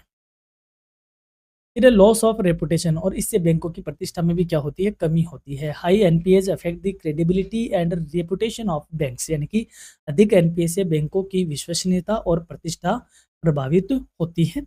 इम्पैक्ट ऑन इकोनॉमिक ग्रोथ, यानी कि आर्थिक विकास पर भी प्रभाव पड़ता है। Reduced lending leads to lower investment and slower economic growth, यानी कि कम ऋण देने से निवेश घटता है और आर्थिक विकास भी क्या हो जाता है, धीमा पड़ जाता है। अब एनपीए को कंट्रोल करने के क्या उपाय हो सकते हैं, यानी कि बैंक किस तरीके से एनपीए को नियंत्रित कर सकता है। तो पहला ही है प्रॉपर क्रेडिट अप्रेजल, यानी कि जिसको ऋण दिया जा रहा है उसकी ऋण क्षमता का, यानी कि वह कितना पेमेंट चुका सकता है, तो उसको केयरफुली उसकी क्रेडिट वर्दीनेस को क्या किया जाए, इवेलुएट किया जाए। Banks should carefully evaluate borrowers before giving loans, यानी कि बैंकों को ऋण देने से पहले उधारकर्ताओं का सही मूल्यांकन करना चाहिए। जैसे हम बात करते हैं कौन से स्कोर की, सिबिल स्कोर की बात करते हैं। तो सिबिल स्कोर वह बैंकों का एक क्रेडिट इन्वेस्टर का एक क्रेडिट स्कोर ही होता है। इन्वेस्टर बोल रहा हूँ मैं, यहाँ पे बोरोवर बोलना है। उधारकर्ता का एक क्रेडिट स्कोर है, क्रेडिट रेटिंग है। इस सिबिल स्कोर को देखते हुए बैंक उसकी क्रेडिट वर्दीनेस को पता करता है कि ये व्यक्ति किस प्रकार है और कितना ये वापस पेमेंट कर सकता है। सेकेंड है मॉनिटरिंग एंड सुपरविजन, यानी निगरानी के द्वारा। Regular monitoring of loans helps in early detection of problems, यानी कि नियमित निगरानी से समस्याओं का जल्दी पता चलता है। लीगल रिफॉर्म्स, कानूनी सुधार करके एनपीए को कम किया जा सकता है। Improvement in recovery laws helps bank recover dues faster, यानी कि कानूनी सुधार से ऋण वसूली आसान होती है। जो भी रिकवरी के नियम है उनको थोड़ा और स्ट्रॉन्ग किया जाए और इम्प्रूव किया जाए, ताकि बैंक जो ड्यू चल रहा है अमाउंट उसको जल्दी क्या कर सके, वसूल कर सके। यूज ऑफ टेक्नोलॉजी, यानी तकनीक का उपयोग करके। Digital tools help in tracking and managing loans effectively, यानी तकनीक के उपयोग से ऋण प्रबंधन को और बेहतर किया जा सकता है। कंक्लूजन तौर पे हम कह सकते हैं, NPAs are a major challenge for the banking sector as they affect profitability, liquidity and stability, यानी कि एनपीए बैंकिंग क्षेत्र में एक बड़ी समस्या है जो कि बैंकों के लाभ को, तरलता को और स्थिरता को प्रभावित करती है। Effective management is necessary to maintain a healthy financial system. इसे नियंत्रित करने के लिए एक पर्टिकुलर जो हेल्दी एक फाइनेंशियल सिस्टम डेवलप होना चाहिए, ताकि तो सही ढंग से क्या किया जा सके, नियंत्रित किया जा सके। तो ये थे हमारी यूनिट सेकंड, और आपकी जो क्लास है यूनिट फोर्थ की कंटिन्यू रहेगी। सो प्लेलिस्ट के साथ अपडेट रहिए। आप नेक्स्ट क्लास के लिए आप यहाँ से आप क्लिक करके जा सकते हो, एंड स्क्रीन पे आपको लिंक मिल जाएगा। तो फोर्थ यूनिट में हम आपसे मुलाकात करेंगे, और यहीं पे आपके लिए इंपॉर्टेंट सूचना कि आप जो Indian banking and financial system यानी कि ईएफएम की बात करें, बीकॉम सेमेस्टर थर्ड सेकंड की, इसके important question short answer type को आप विद आंसर यहाँ पे देख सकते हो, और लॉन्ग आंसर को भी आप विद आंसर देख सकते हो। दोनों का लिंक मैं आपको एंड स्क्रीन पे दे रहा हूँ, और अपनी जो बीकॉम की प्लेलिस्ट है वहाँ पर आपको इन दोनों की क्लास मिल जाएगी। अगर नहीं मिलती है तो आप यूट्यूब पे सिर्फ क्लास का नाम लिख दिया करें और आगे लिख दिया करें करियर एडुनेस्ट, ठीक है।